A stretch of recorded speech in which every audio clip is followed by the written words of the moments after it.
Anyone who has ever lived in a quiet neighborhood knows how much you take the silence for granted. My little house on Birchwood Lane sat at the end of a cul-de-sac in rural Ohio, the kind of place where people wave from their porches and nobody locks their doors.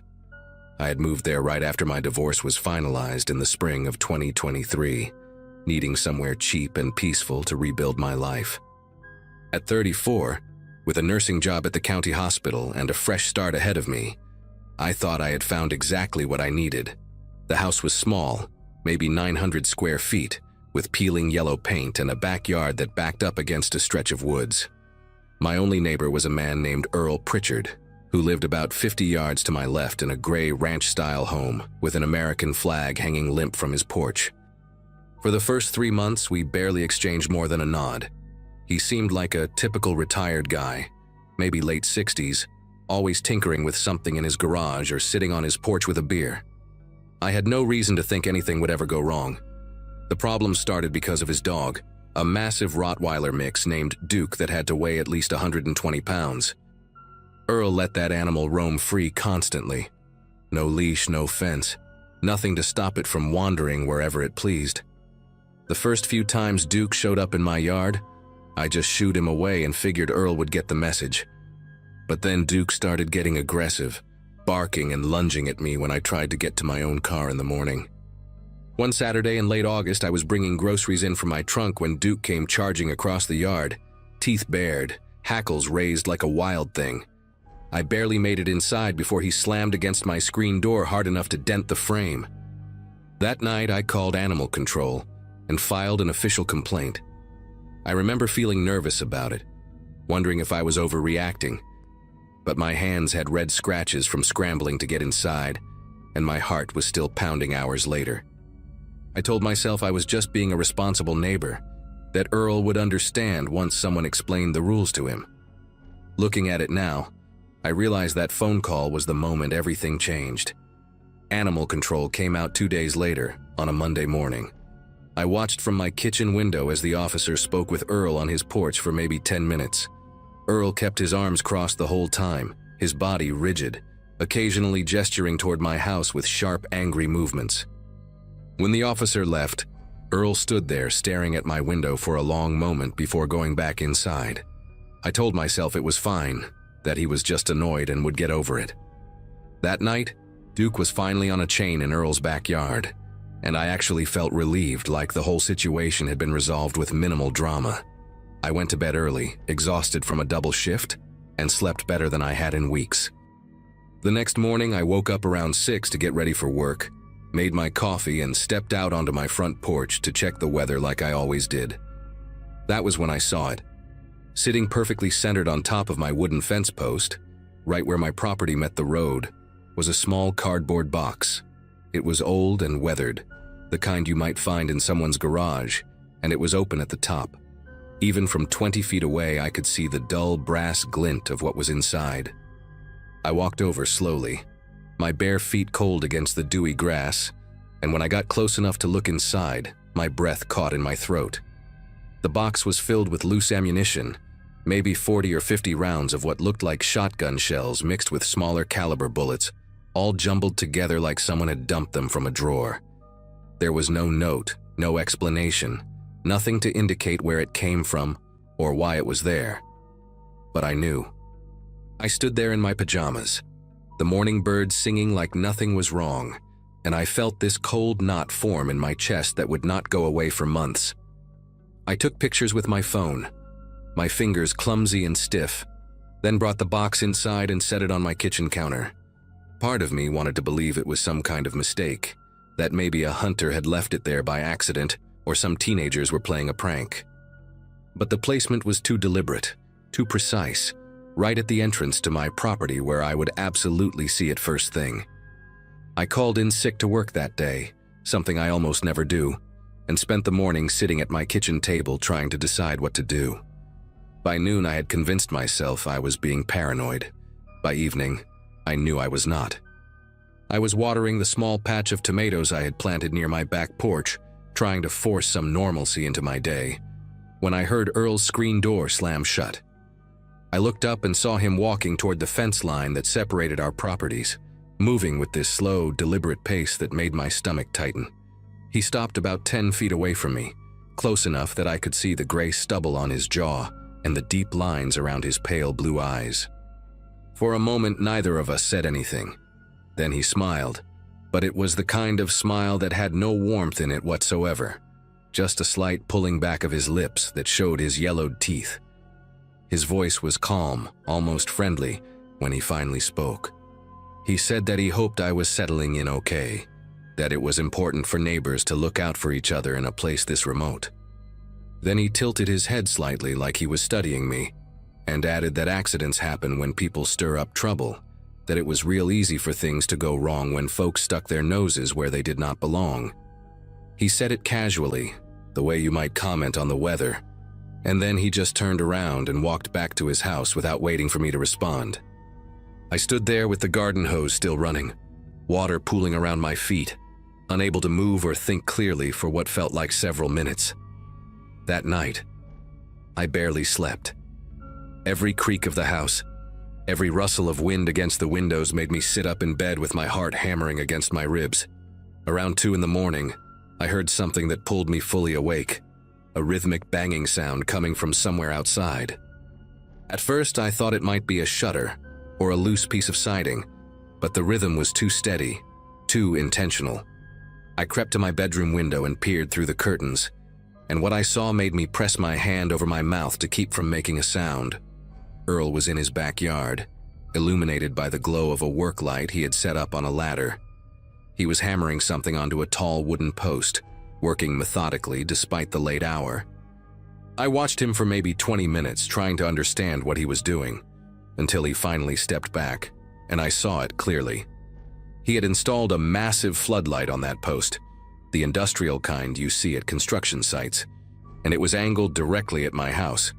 Specifically, it was pointed straight at my bedroom window. But that was not the worst part. The worst part was what I noticed when he turned to gather his tools.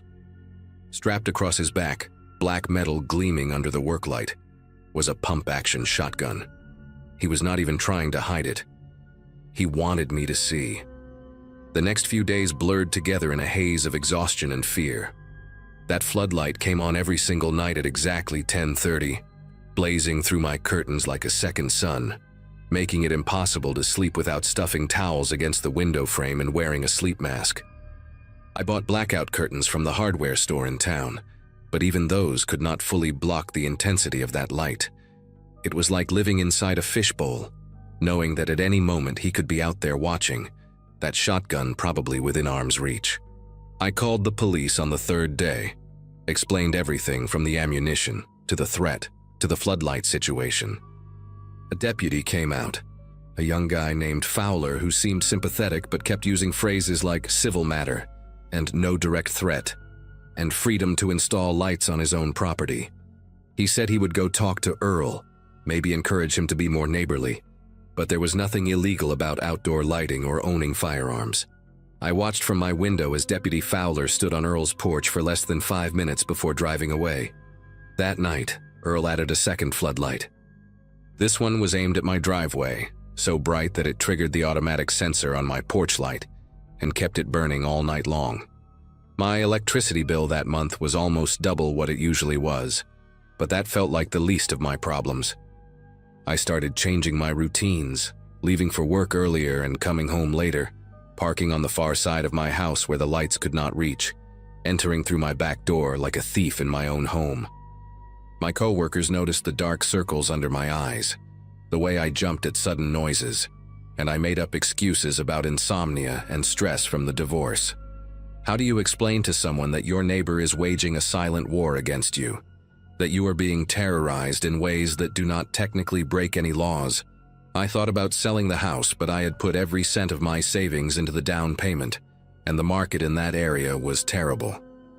I thought about confronting Earl directly, maybe appealing to whatever humanity might still exist in him, but every time I considered it, I remembered that cold smile and those words about accidents happening.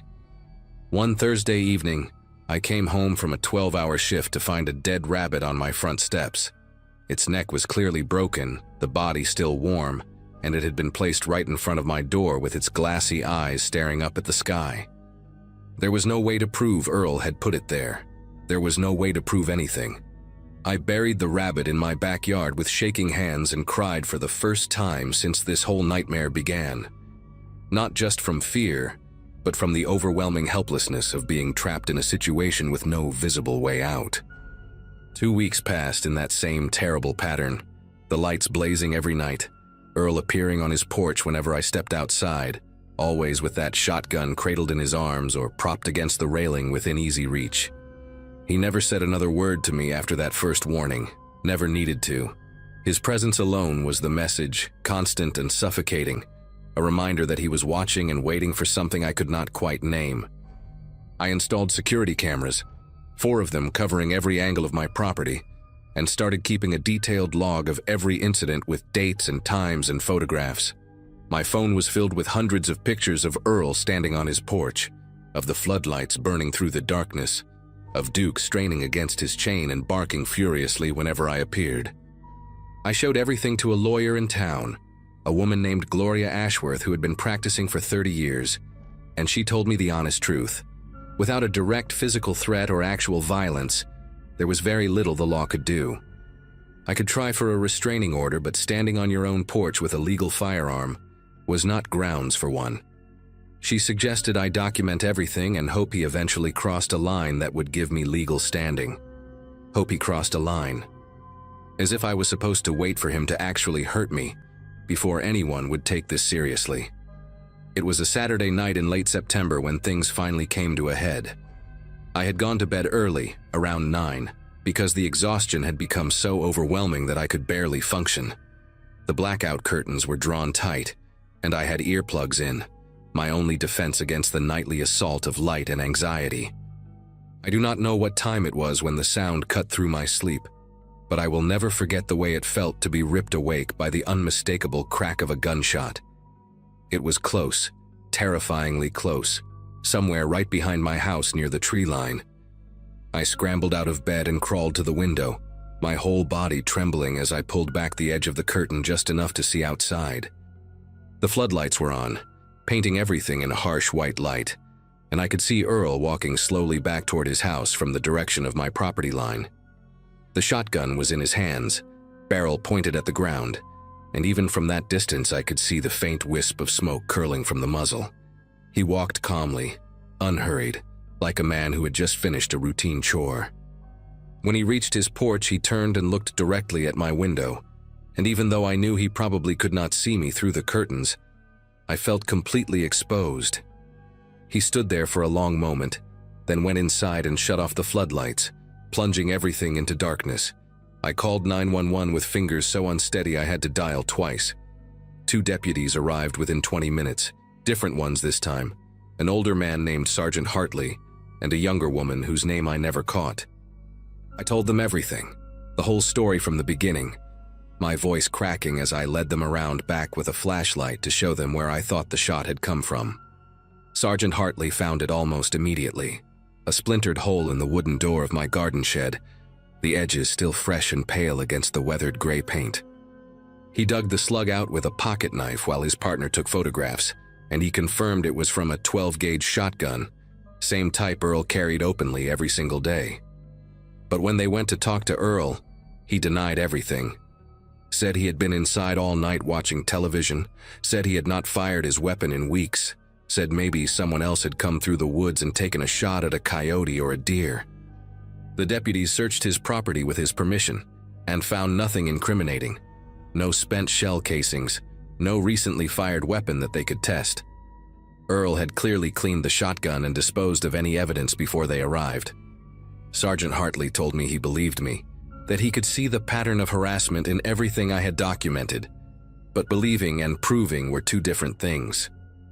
Without witnesses or physical evidence linking Earl to the shot, there was nothing they could charge him with. He suggested I consider staying somewhere else for a while, maybe with family or friends, until things cooled down. I almost laughed at that. Things were never going to cool down. Earl had made that perfectly clear. The next morning I did something I probably should have done weeks earlier. I called my older brother Vincent, who lived about 4 hours away in Pennsylvania, and told him everything. He drove down that same day with his truck already loaded with boxes, and by sunset, we had packed up everything I owned and loaded it into a rental trailer. I did not bother trying to sell the house through normal channels. I contacted a company that buys properties fast for cash, took a loss of almost $40,000, and signed the papers 3 days later. It felt like surrender, like Earl had won, and in a way I suppose he had. But I also knew that staying there meant waiting for something worse to happen, something that might not leave me alive to file another police report. The last time I saw Earl Pritchard, he was standing on his porch with that shotgun resting against his shoulder, watching Vincent and me load the final boxes into the truck. He did not say a word, did not wave or smile or make any gesture at all. He just watched with those pale blue eyes, his face completely blank, as I climbed into the passenger seat and we pulled away from Birchwood Lane for the last time. I moved in with Vincent and his wife temporarily, found a new nursing job 2 months later, and eventually bought a small condo in a busy suburb, where my neighbors are separated by walls and I can hear the comforting sounds of traffic at night. I still check the locks 3 times before bed. I still flinch at loud noises. And sometimes when I close my eyes, I can still see that wisp of smoke curling from the barrel of his gun and feel his gaze fixed on my window through the darkness.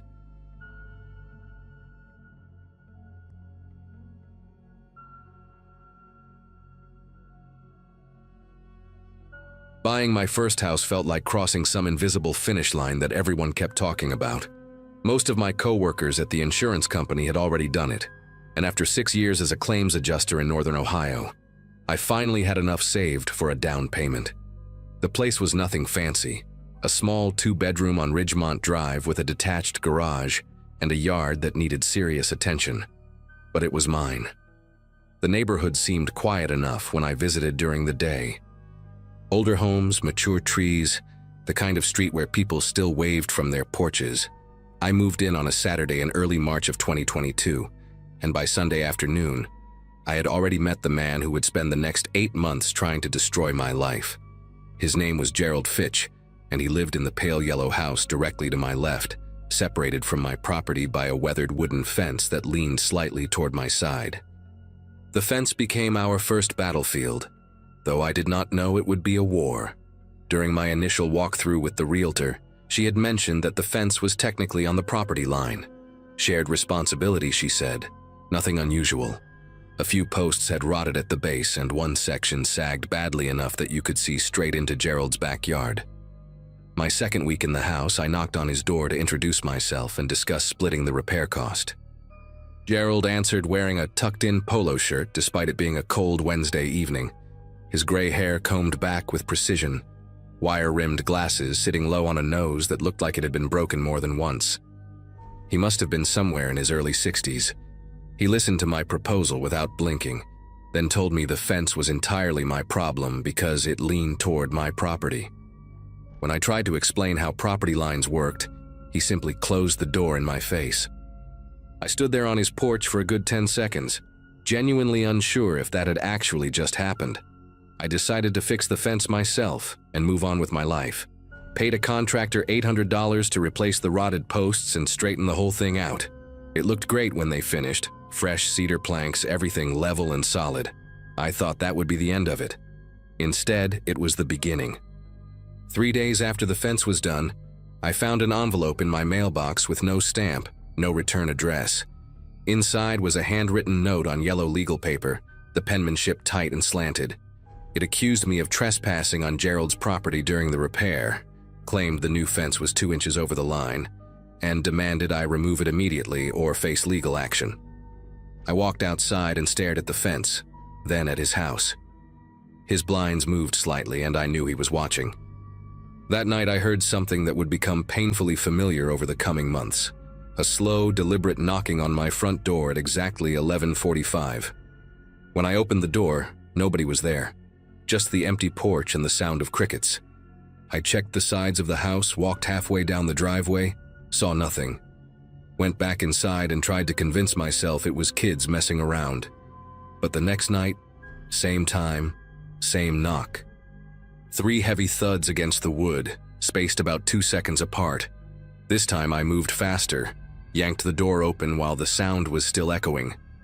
The porch light showed me an empty concrete slab and my own car parked in the driveway.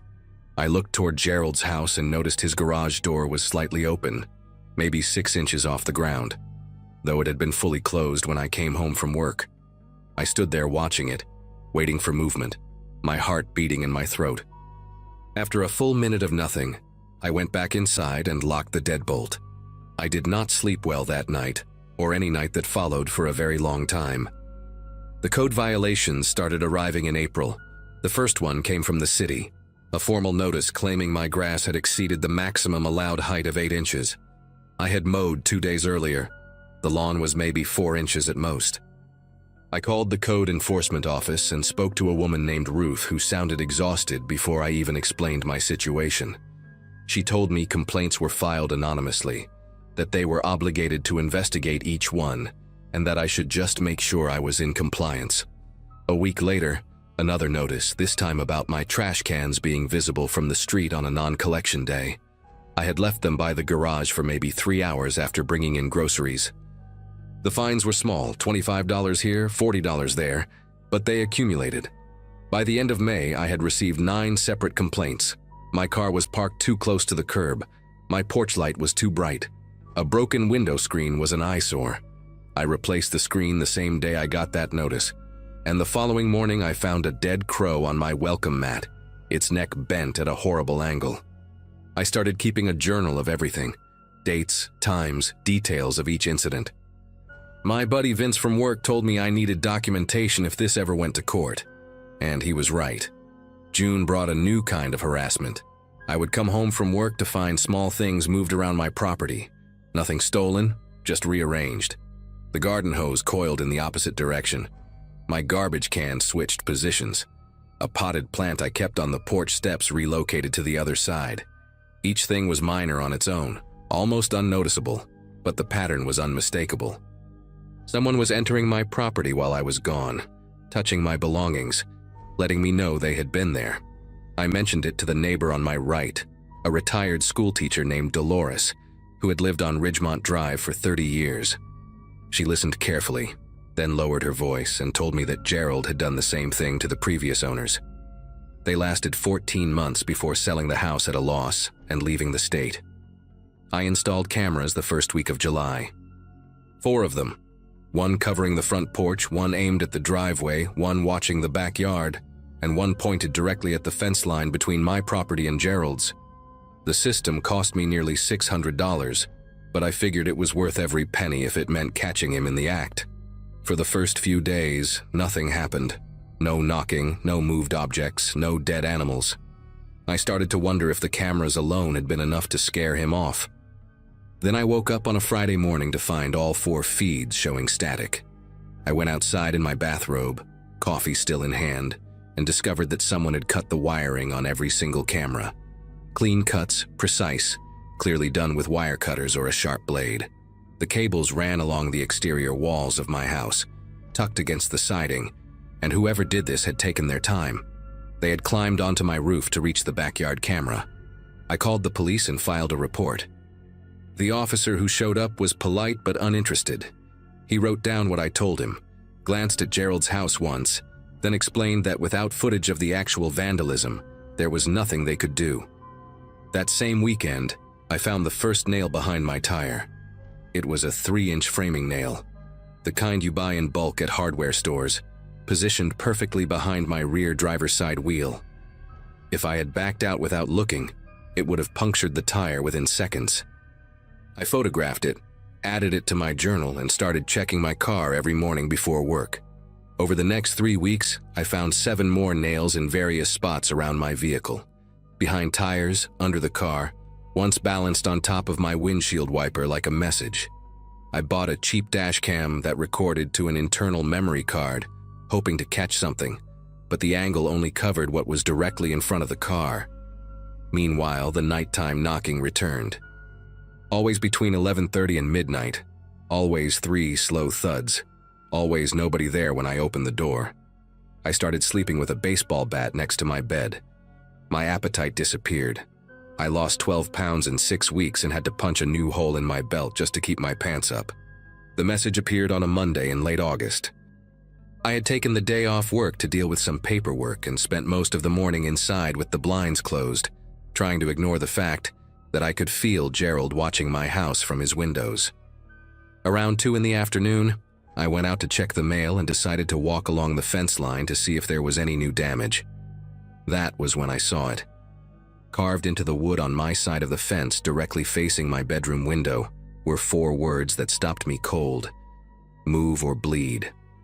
The letters were deep, gouged into the cedar with something sharp, each one about 6 inches tall.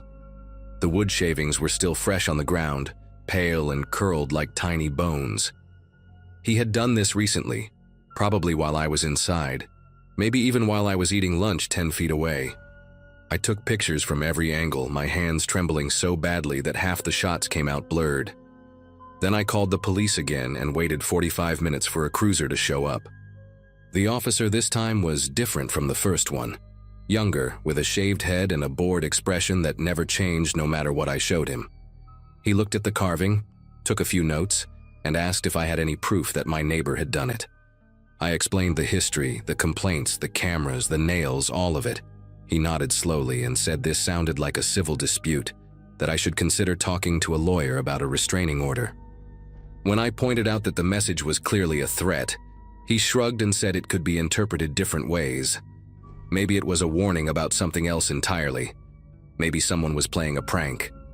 I asked him what possible interpretation of move or bleed was not threatening, and he just told me to call if anything else happened. I watched him drive away and felt something shift inside me.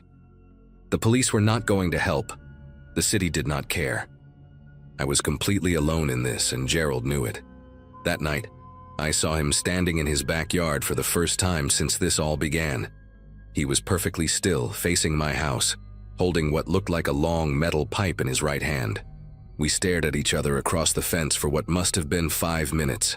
Then he smiled, turned around, and walked back inside. I spent the next 2 weeks preparing for something I hoped would never come. Bought new cameras, this time wireless ones that uploaded directly to a cloud server. No wires to cut. Installed motion sensor floodlights on every corner of the house. Replaced the locks on all my doors with heavy-duty deadbolts, and added a security bar to the sliding glass door in the back. I also did something I never thought I would do. I bought a gun. A 9mm handgun from a shop 20 miles outside of town, along with a box of ammunition and 3 hours of lessons at their indoor range. I hated the weight of it in my hand, hated what it represented, but I hated the idea of being defenseless even more. Vince helped me file for a restraining order, and we gathered every piece of documentation I had collected since March. The journal entries, the photographs, the police reports, the code violation notices. A judge granted a temporary order in early September, which meant Gerald was legally required to stay at least 500 feet from me. The night after he was served, I heard him screaming in his backyard. Not words, just raw sound, like an animal caught in a trap. I lay in bed listening to it, gripping that pistol under my pillow, waiting for the crash of breaking glass that I was certain would come. The crash never came. What came instead was silence. For 3 days, Gerald did not leave his house. His car stayed in the driveway, his blinds stayed closed, his porch light stayed off. I kept waiting for the next nail, the next knock, the next carved message. Nothing. On the 4th day, I saw an ambulance parked in front of his house when I came home from work. 2 paramedics were wheeling a stretcher through his front door, and on it was Gerald, strapped down and motionless. Dolores was standing on her lawn watching, and she told me that his daughter had found him unconscious on the kitchen floor. Stroke, apparently. Massive. He survived, but barely. I learned later from a mutual neighbor that he was moved to a long-term care facility somewhere downstate, unable to walk or speak. His daughter put the house up for sale a month later. I never saw Gerald Fitch again. Sometimes I drive past that facility when I am in the area, and I slow down just a little, wondering if he is still in there, still aware, still remembering the man next door he tried so hard to break.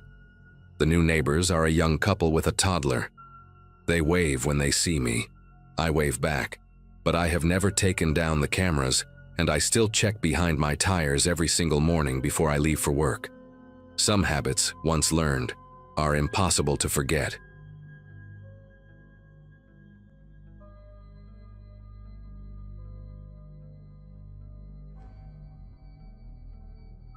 Nobody warns you about the smell of old apartment buildings until you are already signing the lease. That was my situation in early March of 2023, standing in the cramped office of the Belmont Gardens complex in Columbus, Ohio, handing over my deposit check to a woman named Faye, who had inch-long acrylic nails painted with tiny American flags.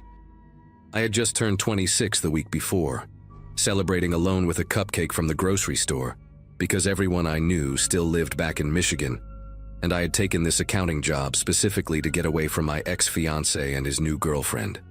The apartment was Unit 4C on the top floor of a 5-story building constructed sometime in the 1960s, with those textured ceilings that look like popcorn and radiators that clang like someone is trapped inside them. Faye told me the place had good bones, whatever that means, and that most tenants stayed for years. She also mentioned the man in 4B had been there the longest, almost a decade, and kept to himself, which she framed as a positive. I remember thinking that sounded perfect because the last thing I needed was a chatty neighbor asking about my life when I was still trying to figure out what my life even was anymore. His name was Gregory Vance, and I met him exactly once during my first 2 weeks in the building. It was a Sunday morning around 7, and I was dragging my laundry basket down to the basement machines when he came out of 4B, carrying 2 large black garbage bags that looked heavy enough to make his shoulders strain. He was maybe 50, with a narrow face and deep-set eyes that reminded me of a bird, something predatory like a hawk or a falcon. His hair was cropped short, military style, and he wore latex gloves, which I thought was odd for taking out trash. I said good morning, and he responded with a sound that was not quite a word, more like an acknowledgement that I existed, before heading toward the back stairwell that led to the parking lot.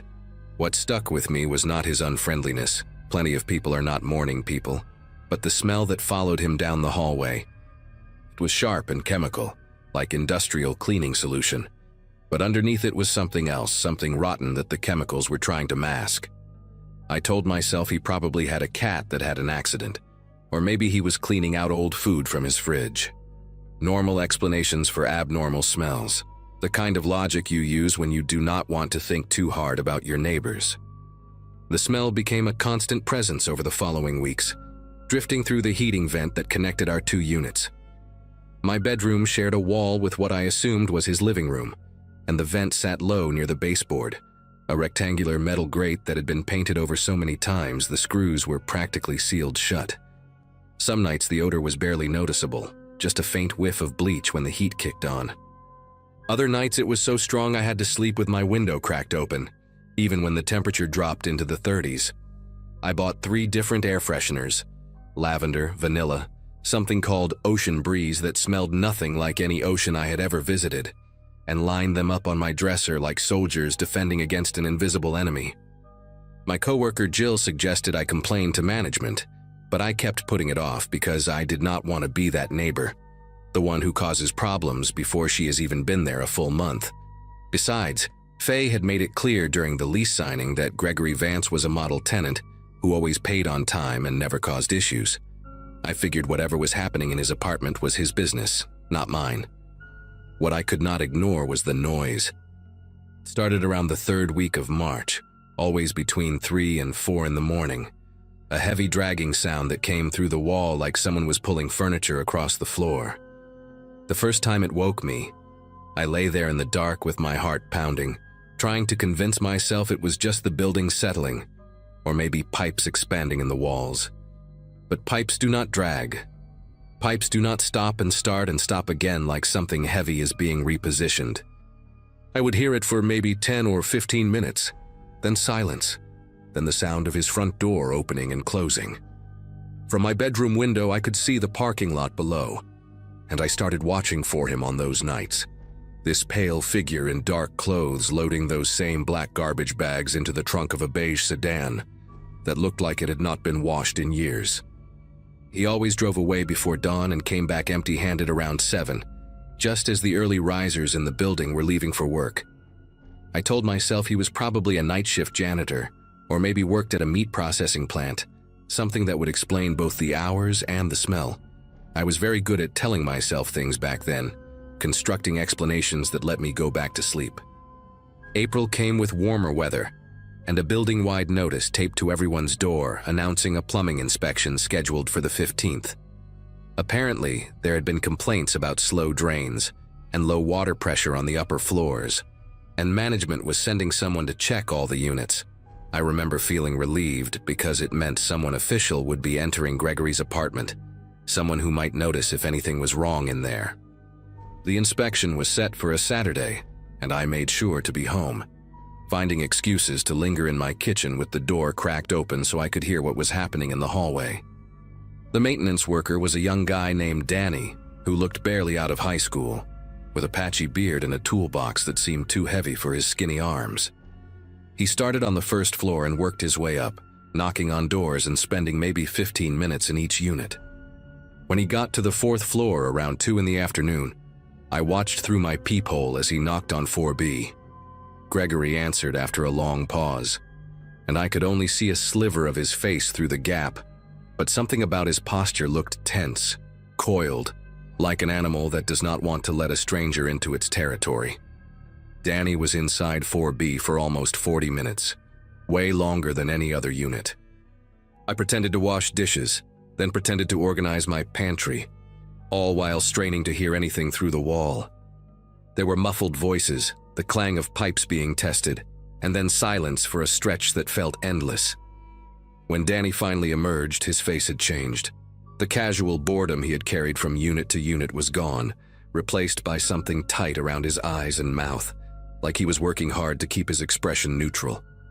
He knocked on my door next, and when I let him in, his hands were not quite steady as he checked my bathroom sink and shower drain.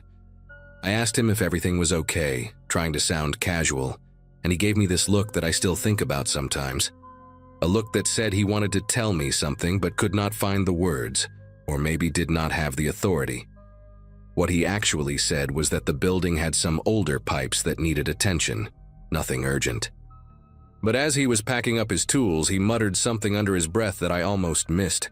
He said, "That guy next door, his drain, there was something in it." I asked him what he meant, and he just shook his head and said it was probably nothing, probably just rust or old residue. But the way he said probably made it sound like he did not believe it himself. That night I could not sleep. I lay in bed staring at the ceiling, listening to every creak and groan of the old building, hyper-aware of the walls separating me from 4B. Around 1 in the morning, I heard Gregory's door open and close, followed by his footsteps heading toward the back stairwell. I got up and went to my window, pulling the curtain aside just enough to see the parking lot. There he was, same dark clothes, same hunched posture, loading not 1 but 3 garbage bags into his trunk. They looked heavier than usual, and he struggled with the last one, having to shift his grip twice before he could swing it into the car. I watched him drive away, his taillights disappearing down the street, and I stood there for a long time after he was gone, my bare feet cold on the hardwood floor. Something had shifted in my mind that day, some barrier between normal and not normal that I had been carefully maintaining. Danny's face when he came out of that apartment, the way his hands trembled when he checked my drains, the thing he almost told me but did not, all of it was circling in my head like water that would not go down. I went back to bed, but I did not close my eyes. I just waited for the sound of his car returning, which it did around 5:30, the engine cutting off in the pre-dawn quiet. The police showed up 3 days later, on a Tuesday morning when I was getting ready for work. I heard the knock on Gregory's door first, firm and official, the kind of knock that does not take no for an answer. I crept to my peephole and saw 2 officers in uniform, a man and a woman, standing in the hallway with their hands resting on their belts. Gregory opened his door only a few inches, and I could hear fragments of their conversation, words like complaints and disturbance, and just routine questions. His voice was calm, almost eerily so, like he had been expecting this and had rehearsed his answers. The officers did not seem satisfied, but they also did not push their way in, and after maybe 10 minutes they moved on to knock on my door. I opened it with what I hoped was a confused expression, the innocent neighbor who had no idea what was happening. The female officer, whose name tag read Nunez, asked if I had heard any strange noises coming from 4B, particularly at night. I hesitated for just a second too long, and I saw her eyes sharpen, catching that pause. I told her about the dragging sounds, about the odd hours Gregory kept, about the smell that came through my vent. She wrote everything down in a small notebook, her pen moving in quick strokes. And when she looked up at me, there was something in her expression that made my throat tight. She thanked me for my time and told me to call if I noticed anything else, handing me a card with her direct number. After they left, I stood in my doorway and watched them knock on 4A, then head downstairs to continue their rounds. Gregory's door stayed shut, but I could feel him in there, just on the other side of that thin wall, listening. I called in sick to work that day because there was no way I could concentrate on spreadsheets and budget reports with everything that was happening. Instead, I sat on my couch with the blinds half closed, watching the hallway through my peephole every time I heard footsteps. Gregory did not leave his apartment all morning. Around noon, I heard sounds coming through the wall, drawers opening and closing, the thump of objects being moved around, a rhythm that sounded frantic and purposeful at the same time. He was packing. I knew it with a certainty that sat heavy in my chest, the same way you know a storm is coming before you see the clouds. I thought about calling Officer Nunez, but I did not know what I would say. My neighbor is moving things around in his apartment? That was not a crime. That was not even suspicious. Not really. Not in a way I could put into words without sounding paranoid.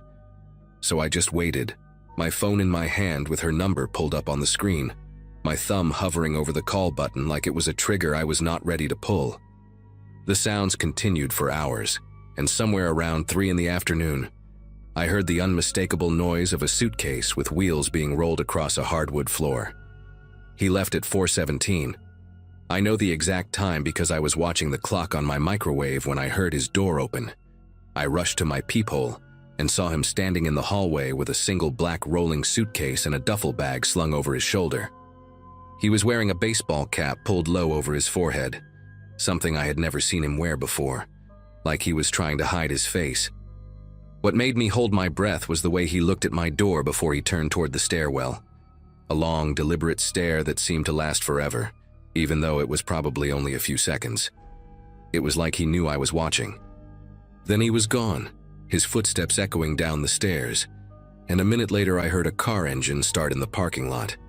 I ran to my window just in time to see his beige sedan pull out of its spot and turn onto the main road, heading north toward the highway. My heart was beating so hard I could feel it in my temples. I stood there for maybe 5 minutes, staring at the empty parking spot where his car had been, before I noticed something that made the air feel thin in my lungs. His apartment door, the door to 4B, was still slightly open. Not all the way, just an inch or two, like he had been in such a hurry that he forgot to pull it shut behind him. Or like he did not care anymore whether it was locked. I told myself I was not going to go in there. I said it out loud, actually, standing in my kitchen with my back pressed against the refrigerator like it could somehow anchor me to sanity. This was a matter for the police, not for a 26-year-old accountant who had only lived in this building for 6 weeks. I should call Officer Nunez, report that Gregory had fled, let the professionals handle whatever was behind that door. That was the smart thing to do, the safe thing, the thing any reasonable person would do. But the door was right there, maybe 15 feet from my own, and it was open, and I had been smelling whatever was in that apartment for weeks now, waking up to dragging sounds at 3 in the morning, watching him load those heavy bags into his trunk, like a man with something to hide. I needed to know. The not knowing had been eating at me since the day I moved in, this constant low-grade anxiety that lived in the back of my skull, and now the answer was just a few steps away. I grabbed my phone, made sure it was charged, and walked to my door before I could talk myself out of it. The hallway was empty and silent, the late afternoon light filtering through the window at the end of the corridor, making everything look gold and somehow wrong. The smell hit me before I even pushed the door all the way open. It was the same chemical odor I had been breathing through my vent for weeks, but concentrated now, so thick it felt like a physical presence. Underneath it was something worse, something sweet and rotten that made my eyes water, and my gag reflex kick in. I pulled my shirt up over my nose and stepped inside, my free hand already reaching for my phone to dial 911. The apartment was laid out exactly like mine, but mirrored, with the kitchen to my right and the living room straight ahead. It was almost completely empty, no furniture except for a folding chair and a small table against the far wall. The floors were bare, the walls were bare, and every surface had a strange sheen to it, like it had been wiped down recently with something industrial. But it was the coffee table that stopped me in my tracks, that made me forget how to breathe for a moment. Spread across its surface were photographs, maybe 20 or 30 of them, printed on regular paper and arranged in neat rows like someone had been studying them. They were all women. Different ages, different faces, but all of them photographed without their knowledge. Walking down streets, getting into cars, standing in grocery store parking lots. And next to the photographs was a stack of missing person flyers, the same ones I had seen stapled to telephone poles around the neighborhood. The same faces that had been staring at me from the bulletin board at the laundromat down the street. I do not remember dialing 911, but I must have, because suddenly there was a voice in my ear asking what my emergency was. I backed out of the apartment without touching anything else, my legs moving on autopilot while my brain tried to process what I had just seen. The operator kept me on the line, her voice calm and professional, asking me questions I could barely answer. Within 8 minutes, there were 4 police cars in the parking lot and officers swarming the 4th floor, their radios crackling with codes I did not understand. Officer Nunez arrived shortly after, and when she saw me sitting on the hallway floor with my back against my own door, she crouched down and put a hand on my shoulder without saying anything. The forensic team went into 4B wearing gloves and masks and full protective suits, and they were in there for hours, carrying out evidence bags and taking photographs of every surface. I learned later that they found more than just the pictures on the coffee table. In the bathroom, behind a false panel under the sink, there were jewelry and personal items belonging to at least 7 different women, rings, watches, a locket with a photograph inside, a keychain with a small stuffed bear attached. The drain that Danny had inspected contained traces of human blood, enough to confirm that something terrible had happened in that apartment, probably more than once. Gregory Vance was arrested 4 days later at a motel outside of Indianapolis, about 3 hours from Columbus. The news coverage was relentless for weeks. Reporters camped outside our building, neighbors I had never spoken to suddenly giving interviews about the quiet man in 4B who always kept to himself. They found his car in a wooded area about 20 miles from the motel, and in the trunk were more garbage bags containing evidence I cannot bring myself to describe, even now. He was charged with the murders of 5 women, all of them from the Columbus area. All of them reported missing over the past 3 years.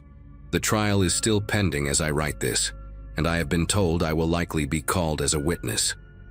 I moved out of Belmont Gardens the week after his arrest, breaking my lease without a second thought, and I have not been back since. Some nights I still wake up at 3 in the morning, my body tensed for a sound that is not coming anymore, and I lie there in the dark thinking about how thin the walls were between us. I think about how I rationalized the smell, the noises, the heavy bags, how badly I wanted everything to be normal that I almost convinced myself it was. And I think about the photographs on that coffee table, all those women who had no idea they were being watched, and I wonder if there was ever a photograph of me in that stack, taken on some ordinary day when I thought I was just living my life. I will probably never know the answer to that question, and maybe that is for the best.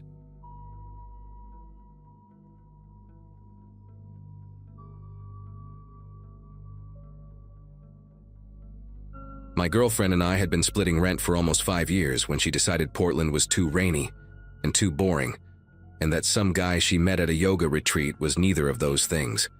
So there I was, 10 years out of high school, signing a lease on a small 2-bedroom house in a quiet neighborhood outside of Charlotte, North Carolina. It was the kind of street where people waved from their driveways and left Christmas decorations up until February. The house itself was nothing special. Beige siding, a patchy front lawn, a creaky back porch. But it was mine.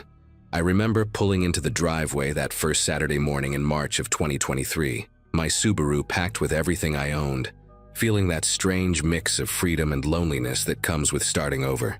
The moving truck was supposed to arrive by noon, and I was already sweating through my shirt trying to haul boxes from my car when I heard someone call out from the yard next door. His name was Leonard Marsh, and he came jogging over before I even had a chance to set down the box I was carrying. He looked to be somewhere in his mid-50s, with thinning gray hair combed neatly to one side, and the kind of pale blue eyes that seemed just a little too focused when he looked at you. He was wearing khaki shorts and a tucked-in polo shirt despite the fact that it was barely 60 degrees outside. Leonard shook my hand firmly, maybe a beat too long, and told me how glad he was to finally have someone in the house. Said it had been empty for almost 8 months, and that empty houses attracted the wrong kind of attention. He offered to help me unload, and before I could politely decline, he was already grabbing a box from my trunk. I remember thinking he was just one of those overly friendly neighbor types, the kind who brings casseroles and knows everyone's business. He carried 3 boxes inside, commented on how the previous owner had left the place in decent shape, and told me to knock on his door if I ever needed anything. Anything at all, he said. He repeated that last part twice. The first few weeks went by without incident, and I started to settle into a routine. I worked as a software tester for a company downtown, which meant leaving around 7:30 in the morning and getting back around 6 most evenings. Leonard seemed to have a sixth sense for when I was coming or going. Every single time I pulled into the driveway, he would appear, sometimes from his garage, sometimes from his front porch, sometimes just walking down his lawn like he had been waiting there. He always had something to say, how the mailman had left a package by my side gate, how he noticed my kitchen light was on all night, how the lawn service had come by but I might want to talk to them about the edging near the fence. I thanked him each time, smiled politely, and hurried inside. My buddy Cole, who I had known since college, came over one Friday night to watch basketball, and when I mentioned Leonard, Cole just laughed and said I had won the lottery. A neighbor who actually paid attention was rare these days. I wanted to believe that. I really did. It was maybe 3 weeks after I moved in when the small things started adding up. I came home one Wednesday to find an Amazon package sitting on my kitchen counter instead of on the front porch where it should have been. I stood there staring at it for a good minute, trying to remember if I had left the door unlocked, if maybe the delivery driver had some special instruction I forgot about. Then my phone buzzed with a text from Leonard. Saw the delivery guy leave your package outside, didn't want it to get stolen, so I brought it in for you. Hope that's okay. I had never given Leonard a key. I had never told him he could enter my house. I typed back a quick thanks, but my fingers hovered over the keyboard for a long time before I hit send. That night, I walked through every room checking the windows, checking the back door, trying to find any sign of how he had gotten in. Everything was locked. Everything was exactly as I had left it, except for that box sitting on my counter like it belonged there. I told myself I was overreacting. Maybe the previous tenant had given him a spare key and he just never mentioned it. Maybe he had a locksmith friend, or knew some trick with old doorknobs. I even called my landlord, a woman named Georgina, who lived 2 hours away in Raleigh, and asked if she had ever given a key to anyone in the neighborhood. She said no, sounded confused by the question, and reminded me that the locks had been changed before I moved in. That should have made me feel better. It did not. The following Saturday, Leonard knocked on my door around noon holding a casserole dish covered in aluminum foil. He said his wife Patty had made too much lasagna and thought I might want some since I was living alone and probably not eating right. I took the dish and thanked him, and he just stood there in my doorway, leaning slightly to the left like he was trying to see past me into the living room. He asked if I had finished unpacking yet, if I had set up the spare bedroom, if I was thinking about getting a dog for company. Each question felt like a probe, like he was fishing for information. I answered vaguely and said I had to get back to cleaning, and he nodded slowly before turning to leave. Right before he stepped off the porch, he looked back and said, "You know, your living room would look a lot less empty if you moved that TV stand to the wall by the window. Better light that way." I had not invited Leonard inside since moving day. I had not shown him the living room. I had not discussed furniture placement or where I kept my television. yet he described the exact layout of my space like he had been standing in it recently, like he had walked through and taken notes. I closed the door and locked it, then stood with my back against it, heart pounding in my ears. The lasagna sat on the counter untouched. I threw it away that night, dish and all, and felt guilty about it for reasons I could not explain. The next morning, I went to the hardware store and bought a chain lock for the front door and a sliding bolt for the back. The guy at the register asked if I was having trouble with break-ins, and I just shrugged and said I wanted to be careful. When I got home, Leonard was in his front yard trimming hedges that did not need trimming, and he watched me carry the bag inside without saying a word. His expression was neutral, almost pleasant, but his eyes tracked me the entire way from my car to my door. That night, I slept with the bedroom door locked for the first time since I was a kid afraid of monsters. Only now, the monster lived 30 feet away and knew exactly what was inside my house. 2 days passed without any contact from Leonard, and I started to wonder if maybe I had imagined the whole thing, if the stress of the move and the breakup had turned me paranoid. Then I came home on a Thursday evening and found my front door cracked open about 2 inches. I stood on the porch for a long moment, keys still in my hand, listening for any sound from inside. Nothing. Just the hum of the refrigerator and the distant bark of a dog somewhere down the street. I pushed the door open slowly and stepped inside, checking every room, every closet, every shadow. The house was empty. Nothing was missing, nothing was disturbed, but the chain lock I had installed, the one I had fastened that very morning, was hanging loose, the screws pulled clean out of the frame like someone had yanked it with force. I called Cole and asked him to come over, and he sat with me while I filed a police report. The officer who showed up was a young guy named Reeves, polite but clearly skeptical. He walked through the house, checked the back door, looked at the damaged chain lock, and asked if I had any enemies or ex-girlfriends who might want to mess with me. I told him about Leonard, about the packages, about the comments on my furniture. He wrote it all down but said there was not much he could do without evidence of a crime. "Sounds like you just have a nosy neighbor," he said on his way out. "Might want to get a camera." So I got a camera. I ordered one of those indoor security cameras that connects to your phone, the kind that sends you alerts whenever it detects motion. I set it up in my living room, angled toward the front door, and tested it a dozen times to make sure the view was right. For the first few days, everything was normal. I would check the app during my lunch break and see an empty room, the same couch, the same TV stand, the same afternoon light filtering through the blinds. I started to relax a little. Maybe Officer Reeves was right. Maybe Leonard was just a lonely old man with boundary issues, and I was letting my imagination run wild. Then Friday came. I remember the exact moment because I was in a meeting at work, my phone buzzing in my pocket with a motion alert. I ignored it at first, figured it was just a shadow or a car passing by outside. But then another alert came, and another. I excused myself and stepped into the hallway, opening the app with a growing sense of dread. The camera feed showed my living room, just like always, except the lens was pointed straight down at the floor. Someone had turned it.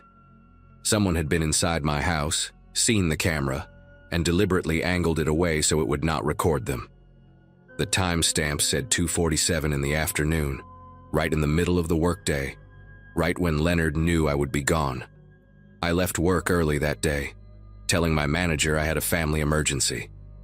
When I pulled into my driveway, Leonard was sitting on his front porch in a wicker chair, a glass of iced tea in his hand, watching me like he had been expecting me. I did not wave. I did not acknowledge him. I went straight inside and locked every door, then walked through the house looking for anything out of place. The camera was exactly as the app had shown, tilted down, pointing at nothing but hardwood floor. But this time, there was something else. Muddy footprints. A trail of them leading from the back door through the kitchen and into the living room, then back the same way. The mud was still damp, reddish-brown, the kind of clay soil you find in backyards around here after a good rain. It had rained the night before. I followed the prints to the back door and saw that the sliding bolt I had installed was still in place, still locked from the inside.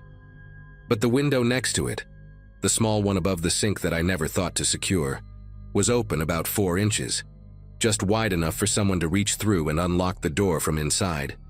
I stood there staring at that window, at those footprints, and felt something cold settle into my chest. He had found another way in. No matter what I did, he kept finding another way in. That night, around 9 o'clock, my phone buzzed with a text from an unknown number. I opened it and felt the air leave my lungs. "Are you traveling again this weekend? Just want to make sure your place stays safe." It was Leonard. I had never given him my phone number. I had never told him I traveled, because I did not. I had not left town since moving in. But he knew my schedule. He knew when I was home and when I was not. He knew the layout of my house, the contents of my cabinets, the angle of my camera. I scrolled up to see if there were any previous messages, but the thread was empty except for that single text, sitting there like a threat wrapped in neighborly concern.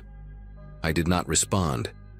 I sat on my couch in the dark, every light in the house turned off, watching through the blinds as Leonard's porch light glowed across the yard. Around 11, I saw his silhouette pass by his front window. He paused there for a moment, and even though I could not see his face, I knew he was looking at my house. I knew he could see that my lights were off, that my car was in the driveway, that I was home and awake and terrified. The silhouette moved away, and his house went dark. I did not sleep that night. I sat in my living room with a kitchen knife on the cushion beside me, waiting for a sound that never came.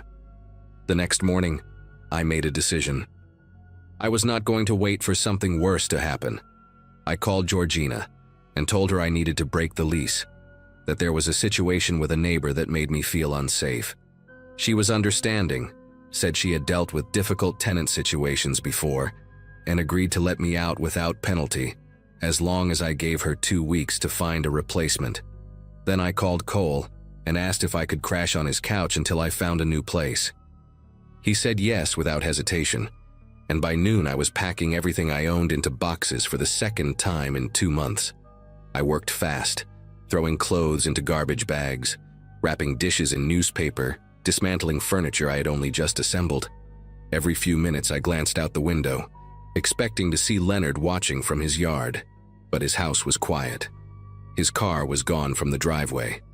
I did not know where he was, and that scared me almost as much as knowing.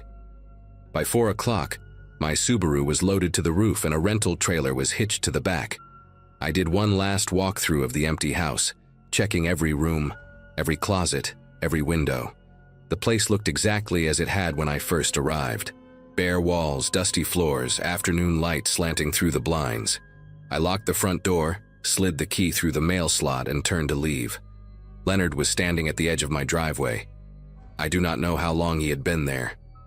He was wearing the same khaki shorts and tucked-in polo shirt from the day we met, his hands clasped in front of him like a funeral director. His pale blue eyes moved slowly from my face to the loaded car to the rental trailer, taking it all in. "Leaving so soon?" he asked, his voice soft and almost hurt, like a parent disappointed in a child. I did not answer. I walked past him, close enough to smell the faint scent of soap and something else underneath it, something stale and wrong. He did not move to stop me, did not reach out or block my path, but I felt his gaze on me the entire way to my car. As I opened the driver's door, he spoke again. "You know, the last tenant left in a hurry too. And the one before that." He smiled then, a small, satisfied expression that did not reach his eyes. "But someone always comes back. Someone always moves in." I got in my car, started the engine, and pulled out of that driveway without looking back. I watched him shrink in my rearview mirror until I turned the corner and he disappeared from sight. That was 8 months ago. I live on the other side of Charlotte now, in an apartment complex with security cameras in the hallways and neighbors I have never spoken to. Sometimes late at night, I still think about that house on Waverly Court. I think about Leonard Marsh and his wife Patty and that casserole dish I threw away. I think about the muddy footprints and the tilted camera and the text message asking if I was traveling. And I wonder who lives there now, in that quiet little house with the beige siding and the creaky back porch. I wonder if Leonard has introduced himself yet. I wonder if he has offered to help.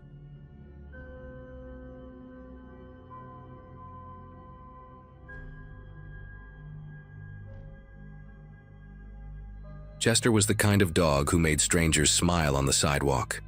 My golden retriever had been my constant companion since I adopted him from a shelter right after finishing my MBA in 2017.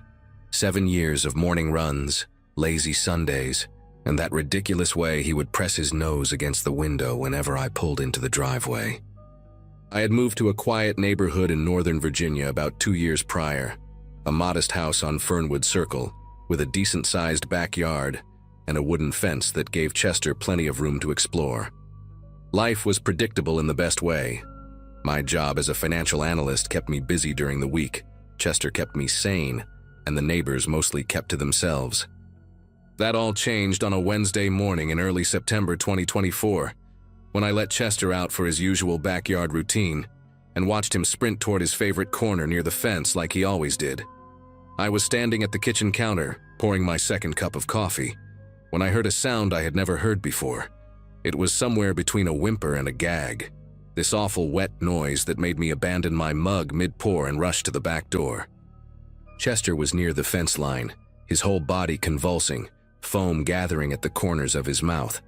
His legs buckled beneath him and he collapsed onto his side, still making that horrible gurgling sound while his paws scraped uselessly against the grass.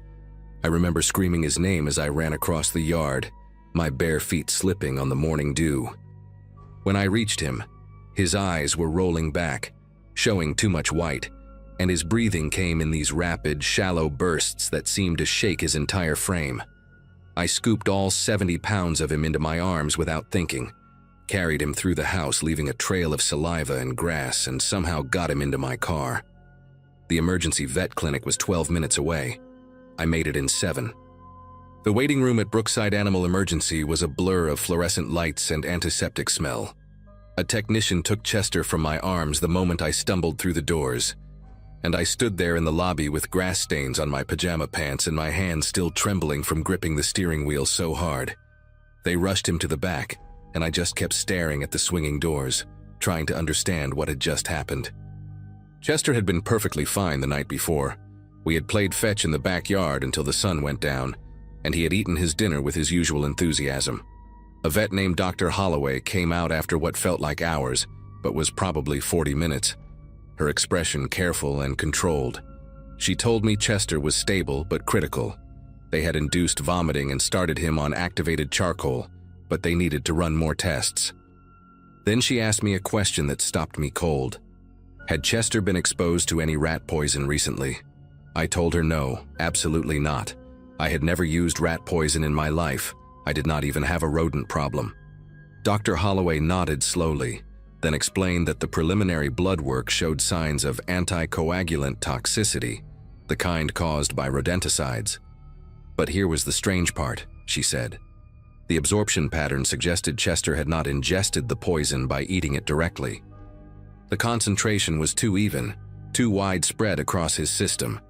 It was more consistent with dermal absorption, meaning the poison had likely been on his skin, his paws, maybe his belly, and he had absorbed it through prolonged contact. She asked if Chester had rolled around in anything unusual, any strange substances in the yard. I kept shaking my head, my mind racing through every inch of my backyard, trying to think of anything that could explain this. Dr. Holloway looked at me with this expression I will never forget, part concern, part something darker, and said quietly that in her 20 years of practice, she had only seen this pattern once before. Someone had deliberately sprinkled poison onto grass where a dog played. I drove home in a daze, my mind refusing to process what I had just heard. The idea that someone would intentionally hurt Chester seemed impossible, absurd even. He was the friendliest dog in the world.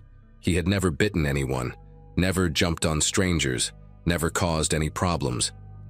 But as I pulled into my driveway and sat there with the engine running, a name kept surfacing in my thoughts, like something rotten floating up from deep water.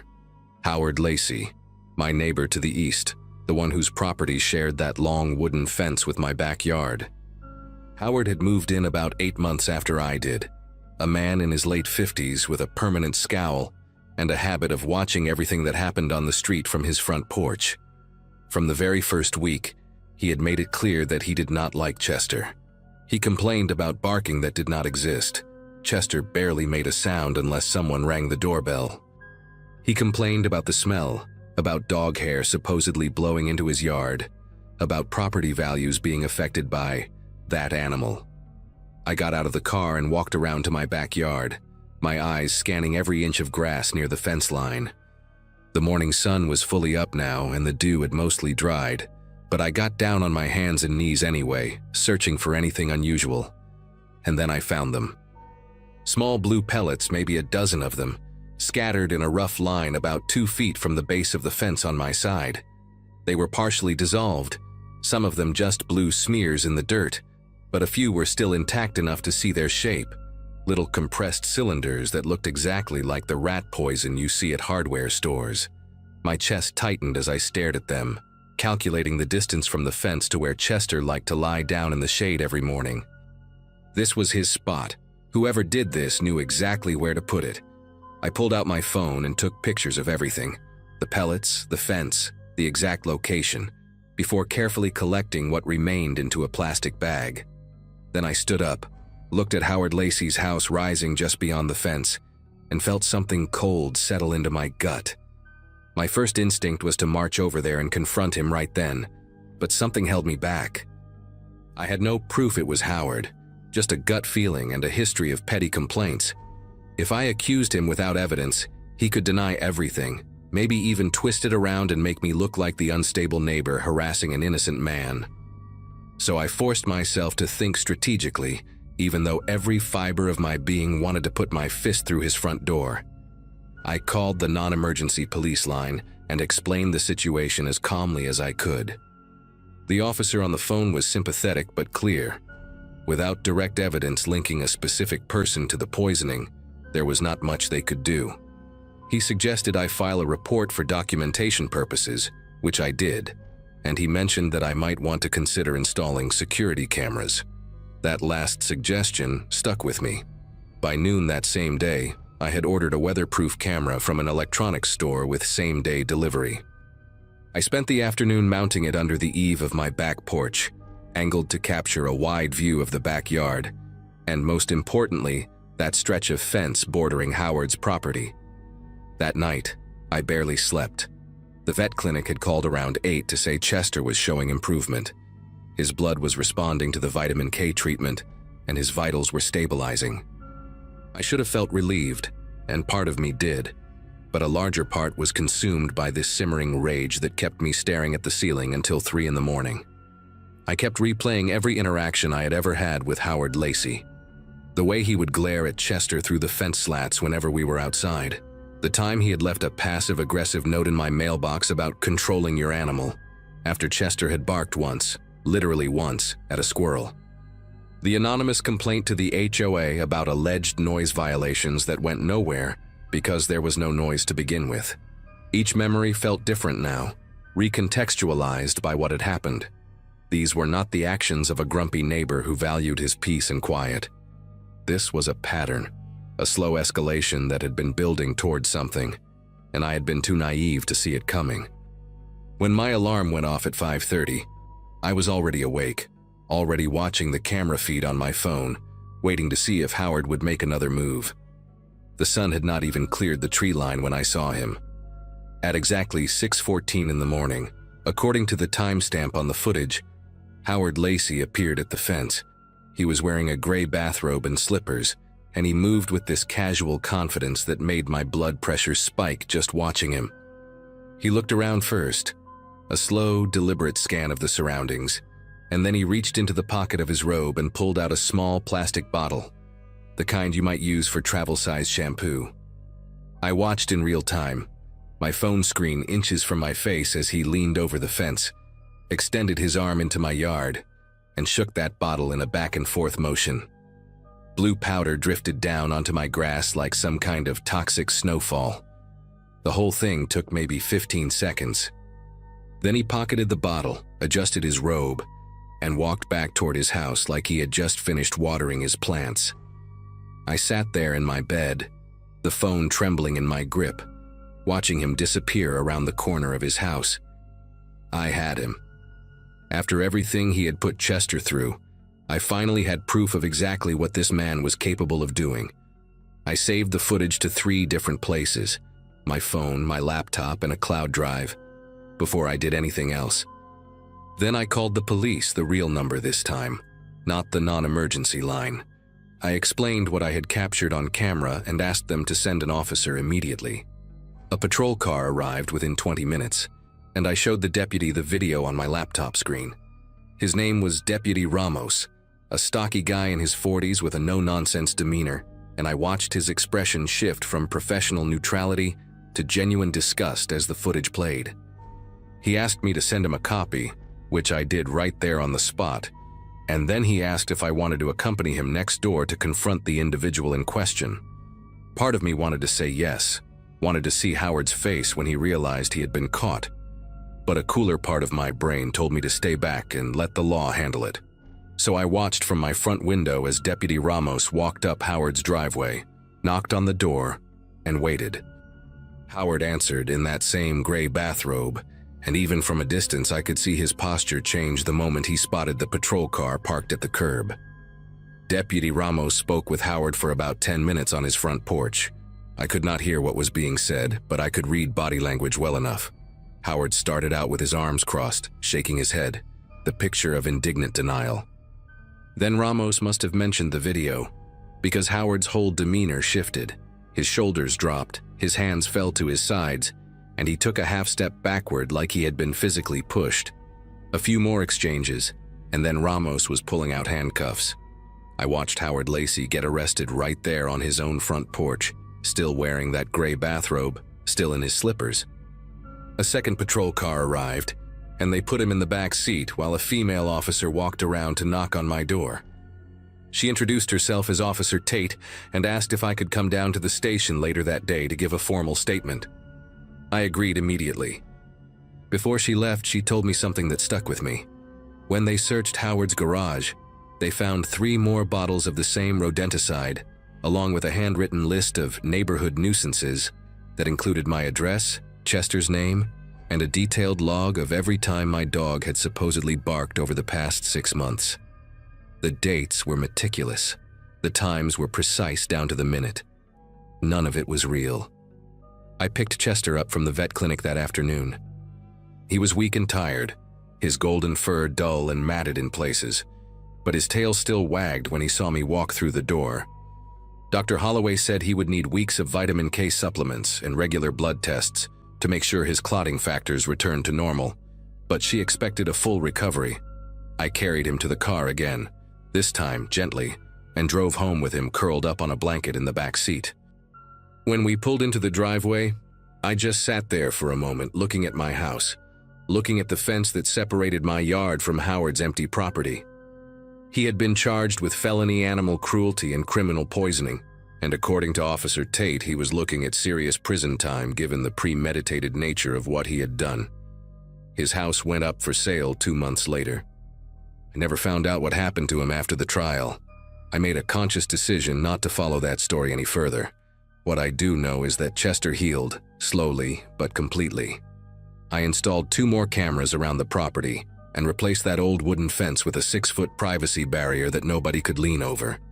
And every morning when I let Chester out into the backyard, I still watch him from the kitchen window until he comes back inside. Some habits you just never shake.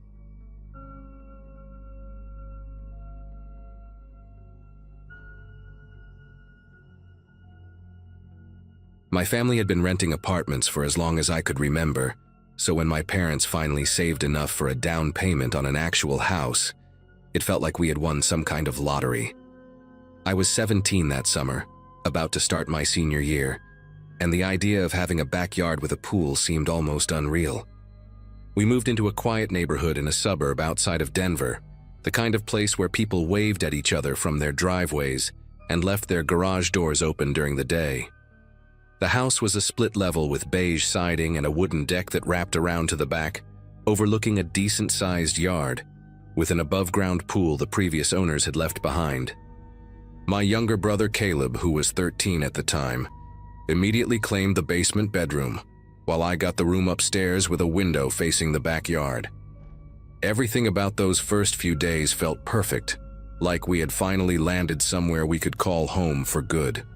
Our neighbor to the right was a man named Howard Lessing, probably somewhere in his late 50s, with thinning gray hair and wire-rimmed glasses that made his eyes look slightly too large. He lived alone in a 2-story colonial that had clearly seen better days, the paint peeling near the gutters and the lawn always just a little too long. My dad met him the day we moved in, and he seemed friendly enough, helping us carry a few boxes from the truck and making small talk about the neighborhood. He mentioned that he was retired from some kind of government job, though he never specified what exactly he had done. What I remember most from that first meeting was how he kept glancing toward me while talking to my parents, quick little looks that lasted maybe a second too long. I told myself I was imagining things, that I was just being paranoid because he was a stranger, but something about the way he smiled at me, all teeth and no warmth in his eyes, made me want to go inside and lock the door behind me. The first week passed without incident, and I started to relax into our new life. I spent most of my days either unpacking boxes or floating in the pool, trying to squeeze every bit of summer out of the remaining weeks before school started. The weather that July was relentless, hitting triple digits almost every afternoon, so the pool became my refuge. I would lay out on a towel on the deck, put in my earbuds, and just let the sun bake away all the stress of moving. It was during one of those lazy afternoons that I first noticed Howard on his back deck. He was standing near the railing with a large camera, one of those professional-looking ones with a massive lens attached to the front. He seemed to be pointing it toward the trees at the edge of his property, adjusting the focus every few seconds.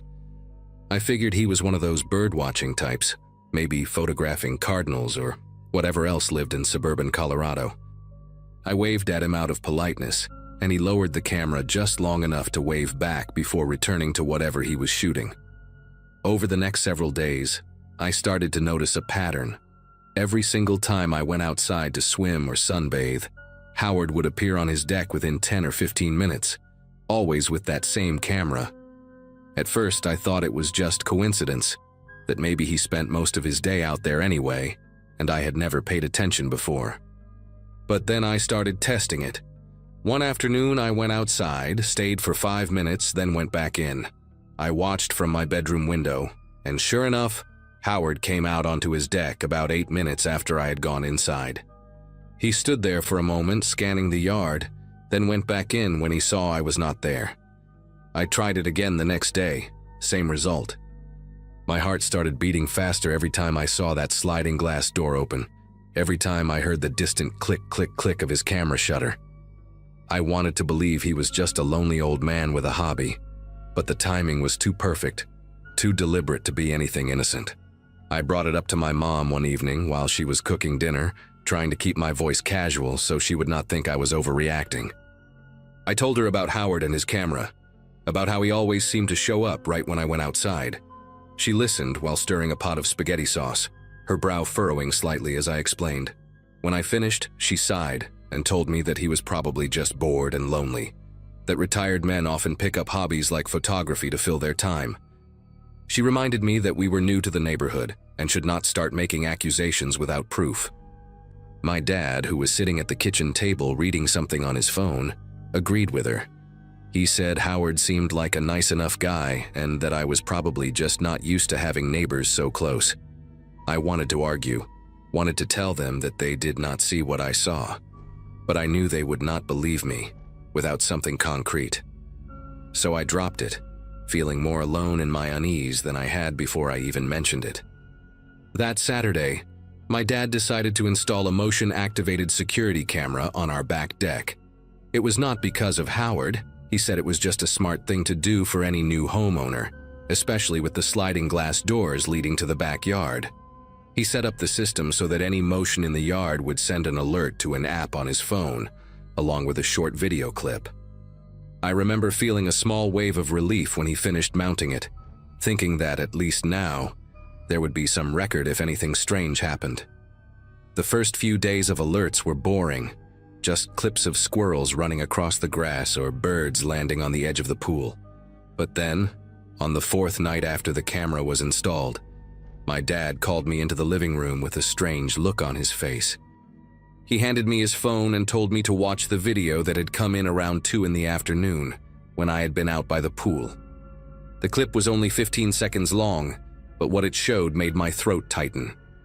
There, attached to the wooden slat of our back fence, was a small black camera, a GoPro, angled directly at the spot where I always laid out my towel.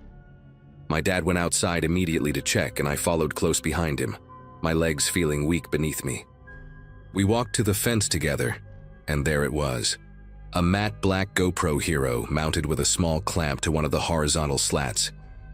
It was positioned low, maybe 3 feet off the ground, hidden behind a clump of ornamental grass that grew along the fence line. You would never notice it unless you were specifically looking for it, which is exactly what made it so disturbing. The camera was still recording when we found it, a tiny red light blinking on its side. My dad reached out and ripped it off the fence, his jaw clenched so tight I could see the muscles twitching beneath his skin. He turned the camera over in his hands, examining it like he could not quite believe what he was holding. There was no memory card inside. Whoever had placed it there must have been streaming the footage directly to another device.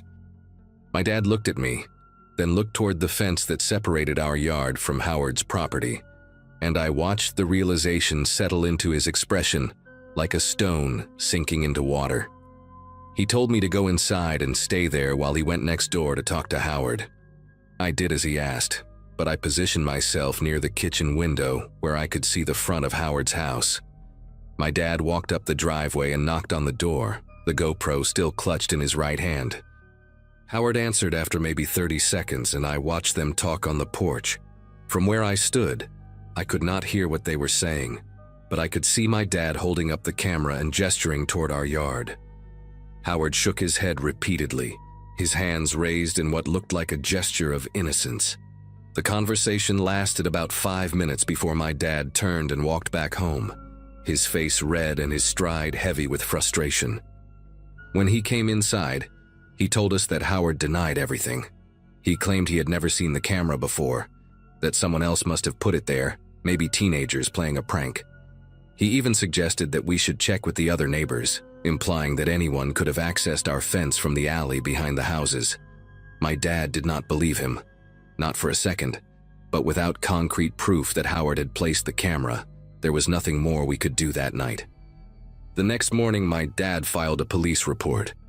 2 officers came to our house around noon, a man and a woman who looked like they had seen their share of neighborhood disputes.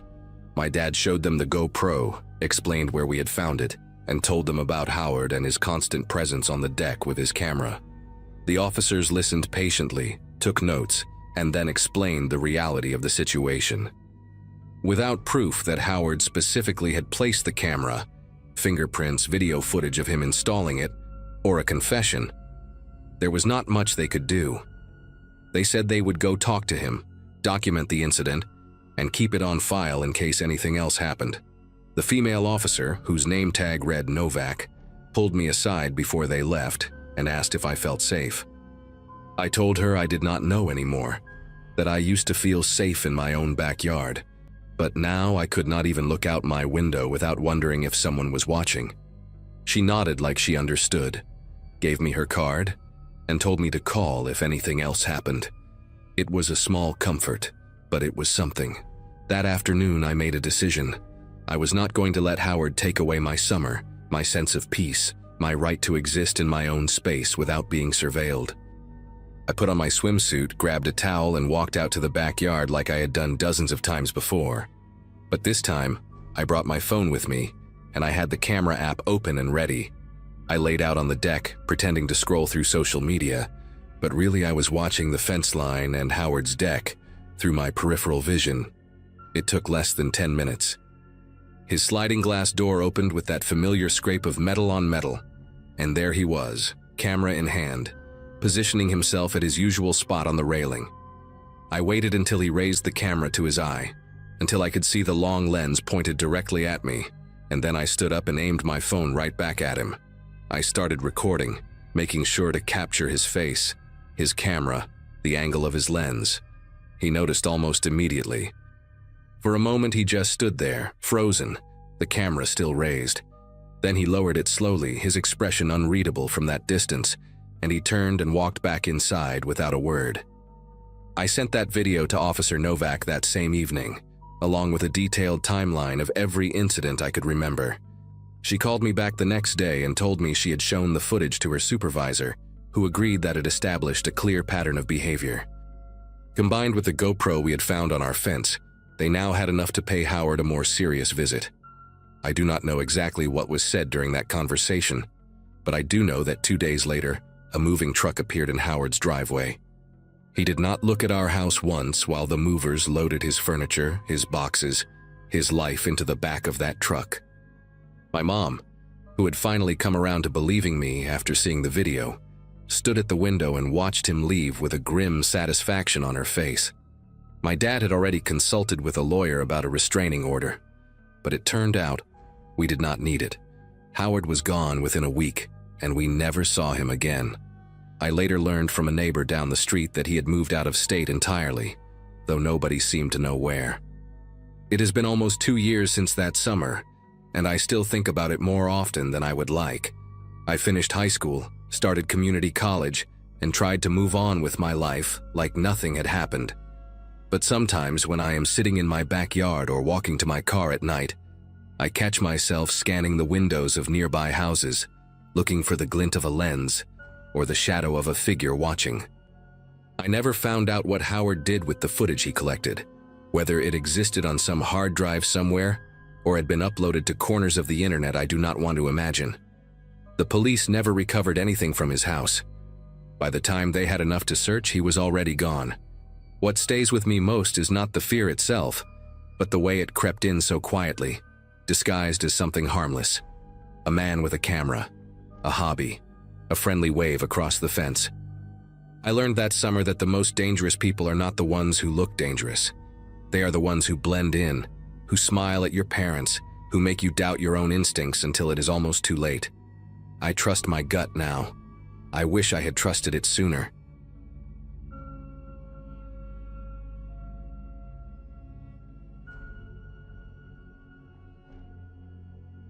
The duplex where I lived back then sat on a quiet dead-end street, the kind where porch lights stayed on more for habit than need. My place was small but comfortable, and my routine was predictable. Early mornings at work, evenings tinkering with small woodworking projects in the kitchen. The neighbor on the other side kept mostly to himself. I barely knew his name, only that he worked irregular hours and never seemed to have visitors. What first caught my attention were the sounds. Slow, dragging thuds coming from outside well past midnight. At first I assumed he was rearranging something in his yard, but the timing felt strange enough for me to start paying more attention. Over the next few weeks, those late-night noises returned like clockwork.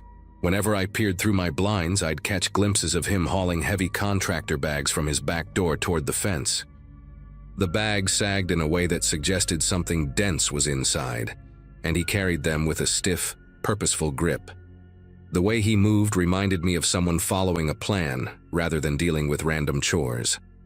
One night I leaned closer to the window and noticed how he paused before every trip, scanning the yard as if checking for witnesses.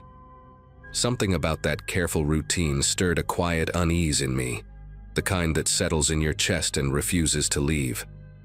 Little later, a chemical smell began drifting between our yards. It had a sharp bite to it, the sort of odor you'd expect from paint thinner mixed with burnt plastic. It showed up randomly, sometimes at dawn, sometimes around dinner, and lingered longer than made sense. I tried mentioning it casually to another neighbor across the street, and she told me she'd been smelling it too, especially on humid nights when the air felt thick.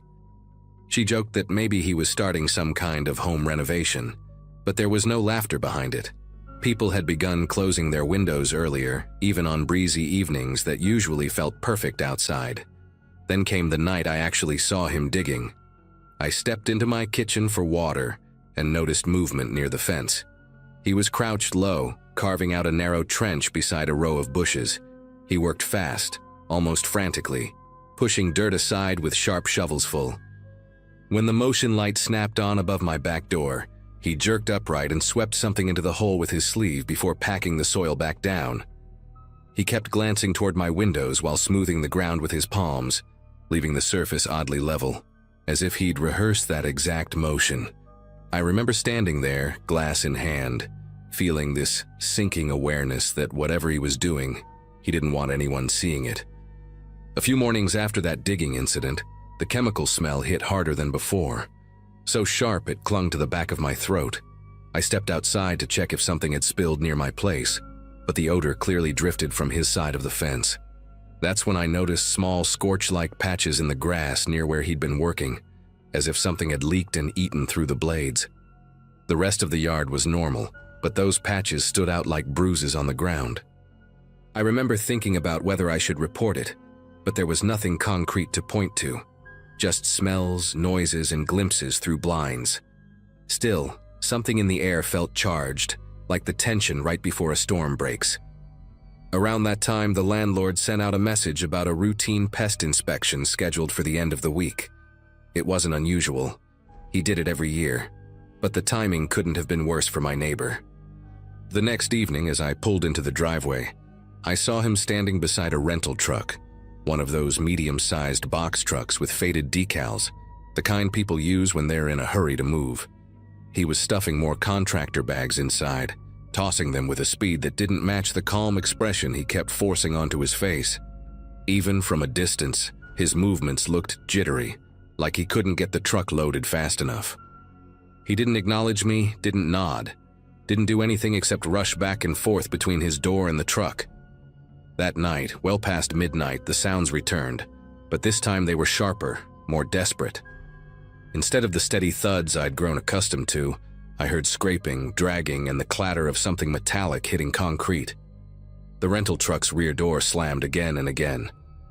Every time I tried to peek outside, he was either disappearing behind the truck or rushing into the duplex with an empty dolly. The whole street was silent except for him, and each noise cut through the air like it didn't belong in a neighborhood at that hour. There was this prickling awareness in me, a sense that something was nearing its end. Whatever he'd been doing, he was trying to erase it before the inspection. By sunrise, the truck was gone, completely. No trace of it except for faint tire marks on the pavement. The yard was quiet. The air smelled like nothing.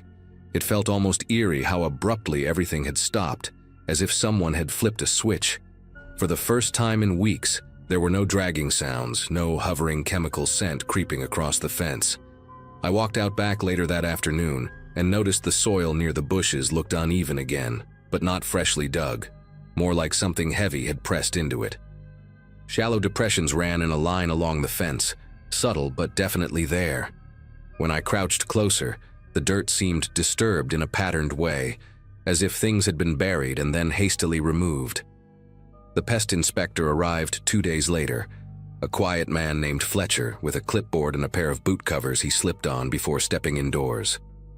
He didn't mention anything unusual as he moved through my place, but when he went next door, he paused on the front porch for a long moment. The neighbor's unit was completely empty, doors open, blinds drawn up halfway, and a faint echo drifting out as if the walls had just been stripped bare. Fletcher walked through slowly, peering along the baseboards and checking cabinets, but he eventually returned, shaking his head, saying the place felt hollow. After he left, the landlord stopped by briefly, muttering about an early termination of the lease and unpaid fees, though he didn't seem too surprised. People came and went in that building often, but something about this departure unsettled him more than he admitted. Over the next week, the yard began to change in a way I couldn't ignore. The depressions along the fence grew more pronounced, almost like the ground was settling from the inside out. I tried brushing my shoe over one of them, expecting it to feel firm, but the soil shifted under the surface, soft in a way that didn't match the surrounding earth.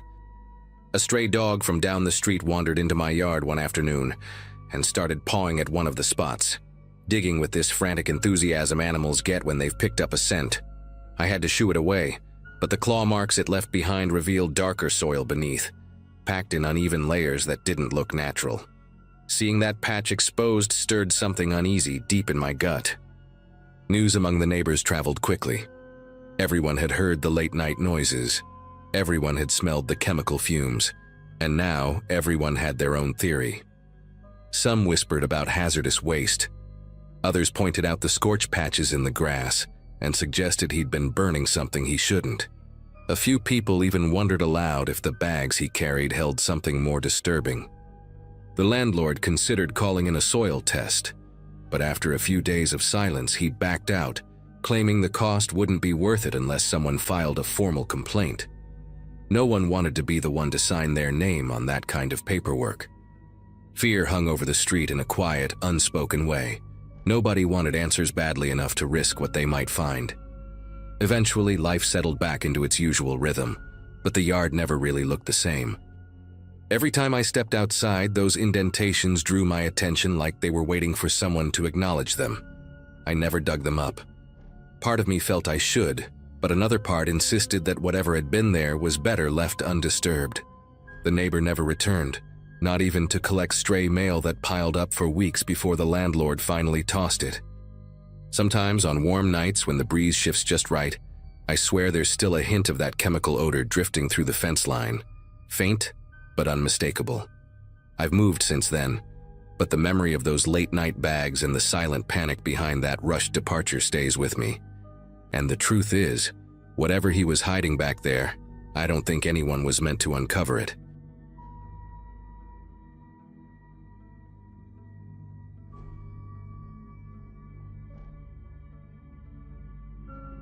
Moving into that upstairs apartment felt like a reset I desperately needed. Work was steady, my schedule was predictable, and living on my own again gave me a sense of control I hadn't felt in a long time. The building was older, the kind with narrow staircases and vents that hummed faintly at night, but it suited me. I remember unpacking that first weekend, humming along to music, trying to make the place feel like mine. The only thing that caught my attention early on was the downstairs neighbor's bass. Deep, heavy, and always past midnight. I didn't think much of it at first. People have habits, and I wasn't trying to be difficult. When I finally knocked on his door and asked, as politely as I could, if he could lower it after midnight, he just stared through the crack like he was studying the shape of my voice. He didn't say yes, didn't say no, just closed the door slowly, as though testing how long I'd stand there. The next morning, stepping out for work, I found my welcome mat slashed straight down the middle. The cut was so clean it made me stop for a few seconds just to understand what I was looking at. The mat wasn't expensive, but it was personal. I'd brought it from my old place because it reminded me of home. Seeing it destroyed right at my doorway instantly felt targeted. I kept replaying our interaction from the night before, wondering if my request somehow came across as rude. I even checked the hallway camera at the end of the corridor, only to realize it had been unplugged, the cord coiled neatly beside it. That detail bothered me more than the slashed mat. Someone had gone out of their way to make sure nothing was recorded, and in that building, only a handful of tenants knew where that camera was plugged in. A couple of days later, while getting ready for bed, I heard footsteps downstairs. Not unusual in an apartment building, but these were different. They didn't move in a straight line or sound like someone walking naturally. They paced, slow, deliberate steps that shifted direction whenever I did. If I moved toward the kitchen, the footsteps followed along the floor beneath it. If I stopped, they stopped. I stood still for a long minute, listening, hoping it was just pipes contracting or settling, but the pattern was unmistakable. The footsteps were tracking me. I tried brushing it off as paranoia, but the sound had a weight to it, like someone dragging their feet with purpose, matching my movements with eerie accuracy. That night, at around 3 a.m., a soft knocking started at my door, gentle enough to sound hesitant, but persistent enough to keep me awake. No voice followed it. No shifting shadows under the door, just the rhythmic, quiet tapping of someone who knew exactly how to keep a person on edge. Filing a complaint with management felt like the only reasonable thing to do. I explained the noises, the slashed mat, and the knocking, hoping they'd talk to the neighbor or at least check the maintenance logs. Instead, what I got was retaliation I couldn't have imagined. That evening, while I was eating dinner, recordings of my own conversations started playing from the apartment below. My voice crystal clear, repeating ordinary things I'd said while on the phone earlier that day. The sound came through the vents, echoing upward in a warped, hollow way. I remember standing in the middle of my living room, heart racing, suddenly aware of every vent and grate in the place. I didn't even know the units shared ventilation, let alone that someone could use them like a listening system. The worst part wasn't hearing my own words. It was realizing he had chosen what to play. He picked moments where I sounded distracted or tired, as if mocking how unaware I'd been. A few days later, when I walked out to my car before work, I noticed a jagged reflection streaking across the driver's side door. At first I thought it was just dirt catching the sunlight in a weird way. But the closer I got, the clearer it became. Someone had keyed the entire side of my car, carving a message so deeply the metal curled at the edges. I hear everything. The letters were uneven, almost frantic, like whoever did it couldn't control their pressure. My first instinct was to look around the lot, half expecting someone to be watching, but the place was silent except for a distant lawnmower. I felt exposed standing there, as if stepping into my car made me part of some sick game he thought we were playing. I reported it to the landlord and the police, but without cameras or witnesses. They told me there wasn't much they could do besides take note of it. Hearing that made my skin crawl in a way I can still remember. Someone was escalating, and I was the only one who seemed to understand that. The pacing under the floors didn't stop. It grew bolder. Instead of following me only in the evening, it started the moment I got home from work. Heavy steps pressed upward from the wood, slow and methodical, making the floorboards tremble just slightly under my feet. Sometimes it sounded like he was dragging something beneath me, something coarse scraping against the subfloor. I learned the exact rhythm of his movements, the pauses he took, the way he seemed to wait for me to step into a specific spot before continuing. It reached a point where I avoided certain areas of my own apartment because standing over them felt like leaning too close to a stranger's ear. Nights became impossible. The soft knocking at 3 a.m. never stopped. It only grew more confident, almost impatient, tapping in quick bursts like he expected me to answer. One evening, while lying in bed and trying to ignore the faint shuffling beneath the floor, I heard something new. An exhale. A long, shaky breath rising through the cracks in the floorboards directly under my bed. It didn't sound like it came through a vent. It sounded like someone was right beneath me, separated by nothing but wood and a few inches of darkness. I sat up slowly, barely breathing, listening to the faint rasp of air pushing upward. I slid out of bed and grabbed my phone, shining the flashlight across the floor, scanning for any sign of movement.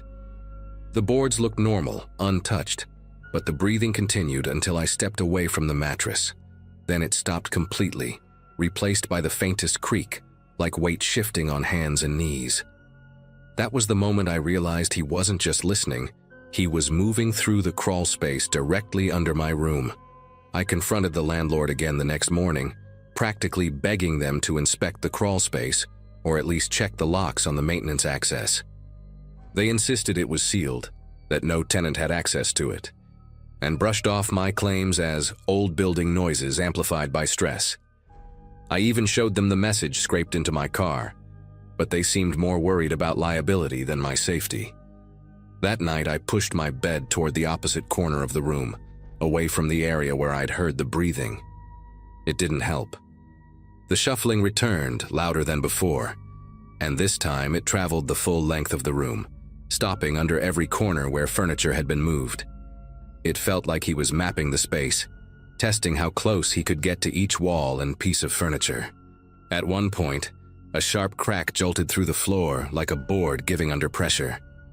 I remember whispering out loud, asking whoever was down there what they wanted.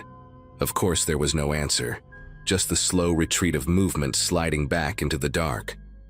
2 nights later, I caught the first clear sign that he was no longer satisfied with staying beneath the floor.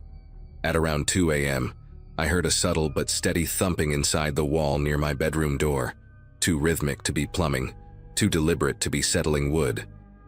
It traveled vertically, like someone climbing between the studs. I walked into the hallway and pressed my ear gently to the drywall, and there it was again, a faint scritching, followed by another thump, then a dragging sound moving upward. The space between those walls wasn't wide enough for a person, at least not comfortably. Yet the noises fit the size of someone determined enough to squeeze through anything. When the thumping reached eye level, I stepped back instinctively. A small puff of drywall dust drifted out of a barely visible gap at the baseboard, as if the pressure from inside had forced it loose. That was when I grabbed my bag and slept in my car, because whatever line he'd been creeping toward, he had finally crossed it. The next morning, after barely sleeping, I returned to the apartment with a maintenance worker who reluctantly agreed to check the crawlspace and walls.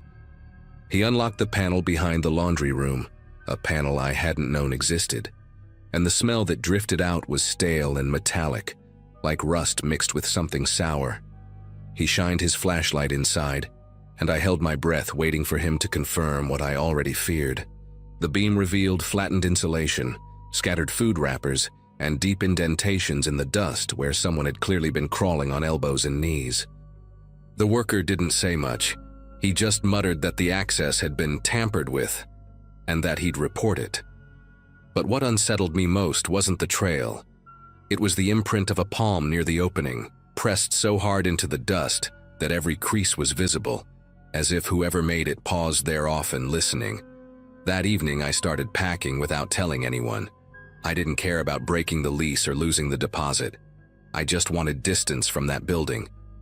While taking a last box to my car, I noticed movement in the downstairs window, the faint outline of a man standing perfectly still behind the curtains. I couldn't make out his face, but the shape of his body didn't shift, not even slightly. It was as if he'd been waiting the whole time for me to look in his direction. I turned away quickly and kept walking, but a soft tapping started behind the glass, barely audible from outside. It wasn't aggressive. It was the same slow rhythm I'd heard at my door at 3 a.m., like he wanted me to know he recognized the moment I decided to leave. My legs felt weak as I reached the car, but leaving was the only thing that made sense. I drove to a friend's place across town and refused to go back alone. By the end of that week, I had moved out completely. I didn't retrieve the final few items left in the kitchen cabinets, didn't check the mail slot one last time. None of it felt worth stepping back inside. Months later, the landlord called to say the downstairs tenant had disappeared, left everything behind. According to him, the crawl space had been resealed and the unit was safe again, said with a tone that made it clear he wanted me to consider returning. I never did. Every so often, though, I still think about those footsteps tracing my movements, the recordings of my voice echoing through the vents, and the breathing rising through the floor in the middle of the night. I don't know what he was planning to do once he found a way in. Maybe nothing. Maybe something worse. All I know is that leaving saved me from ever finding out.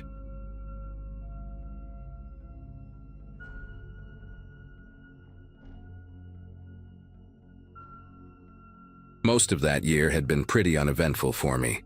I was working long shifts at a small print shop, keeping to myself, and trying to save enough money to move out of the old apartment building I'd been stuck in for far too long.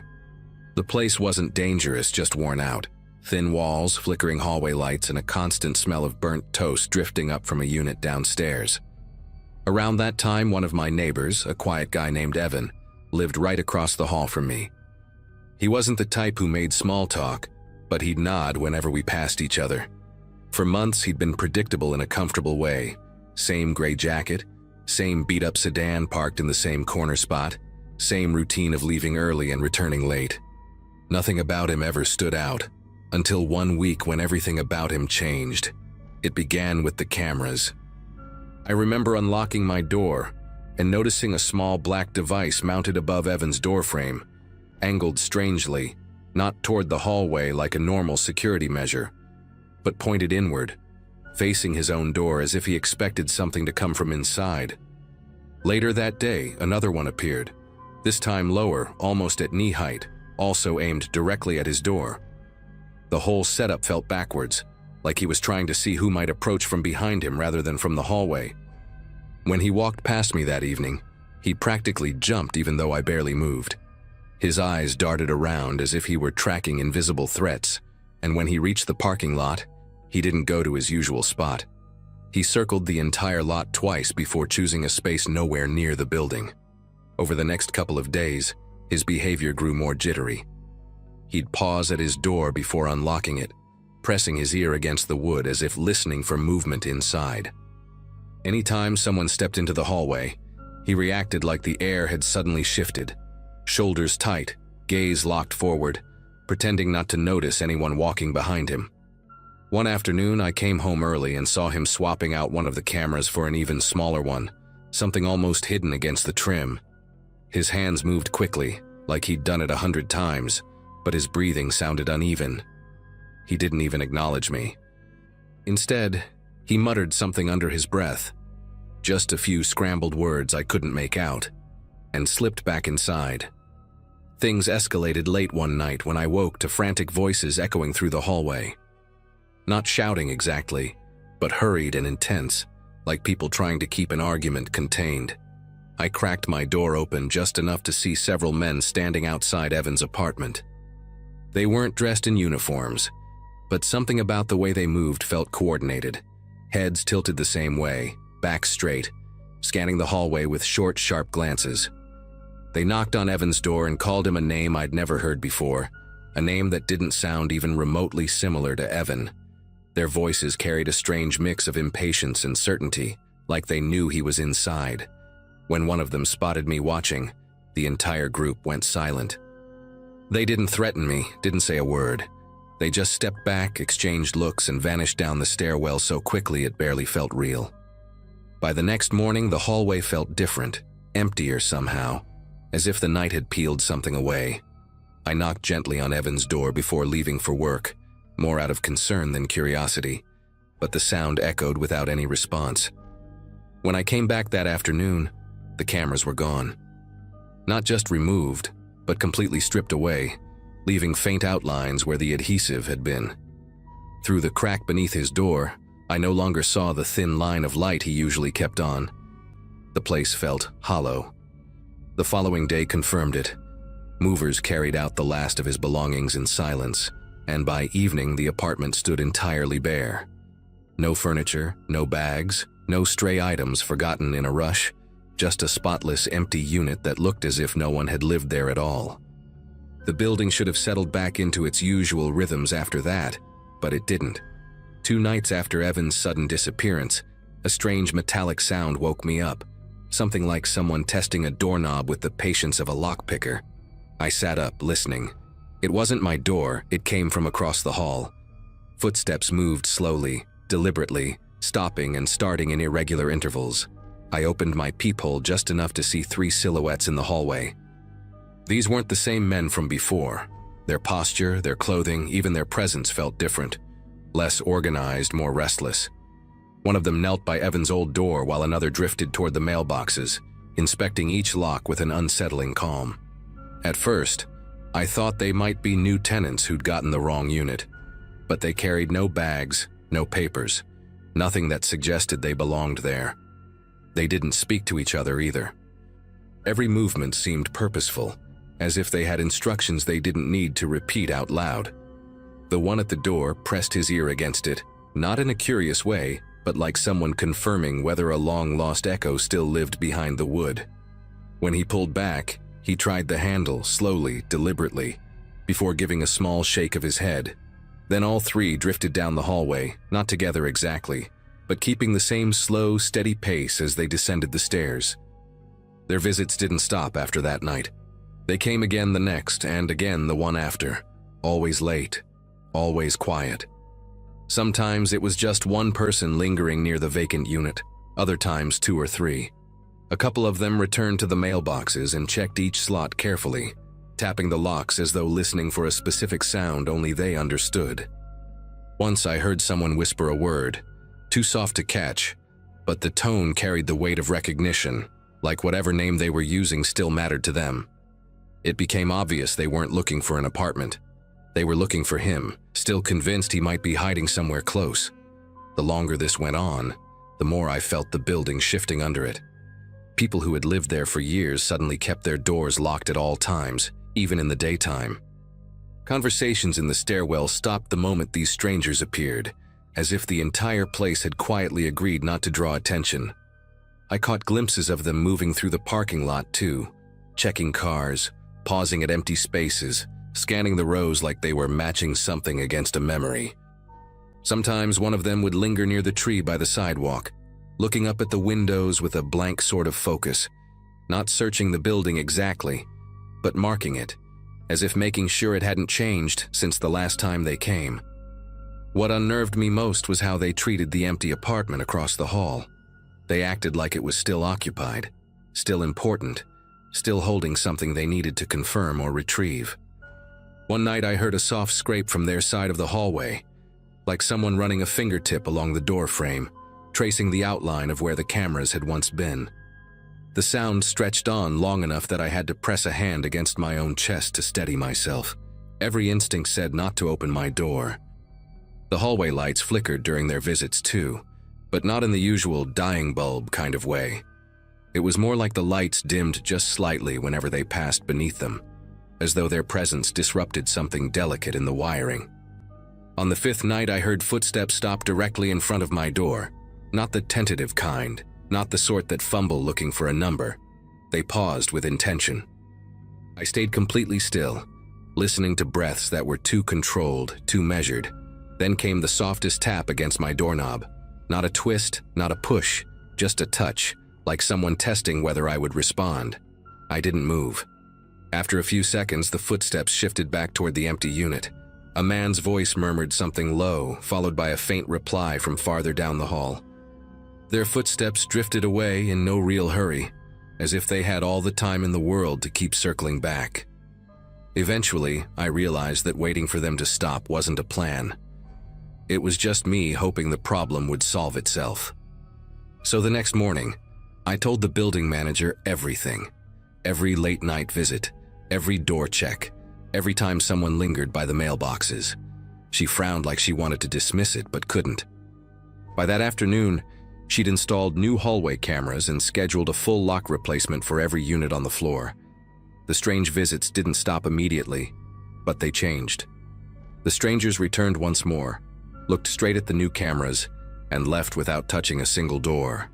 After that, they were gone. No more footsteps at night. No more tapping on doorknobs. No more figures drifting in the parking lot. Evan never came back, and nobody who moved in after him stayed longer than a month, but the hallway finally went quiet again,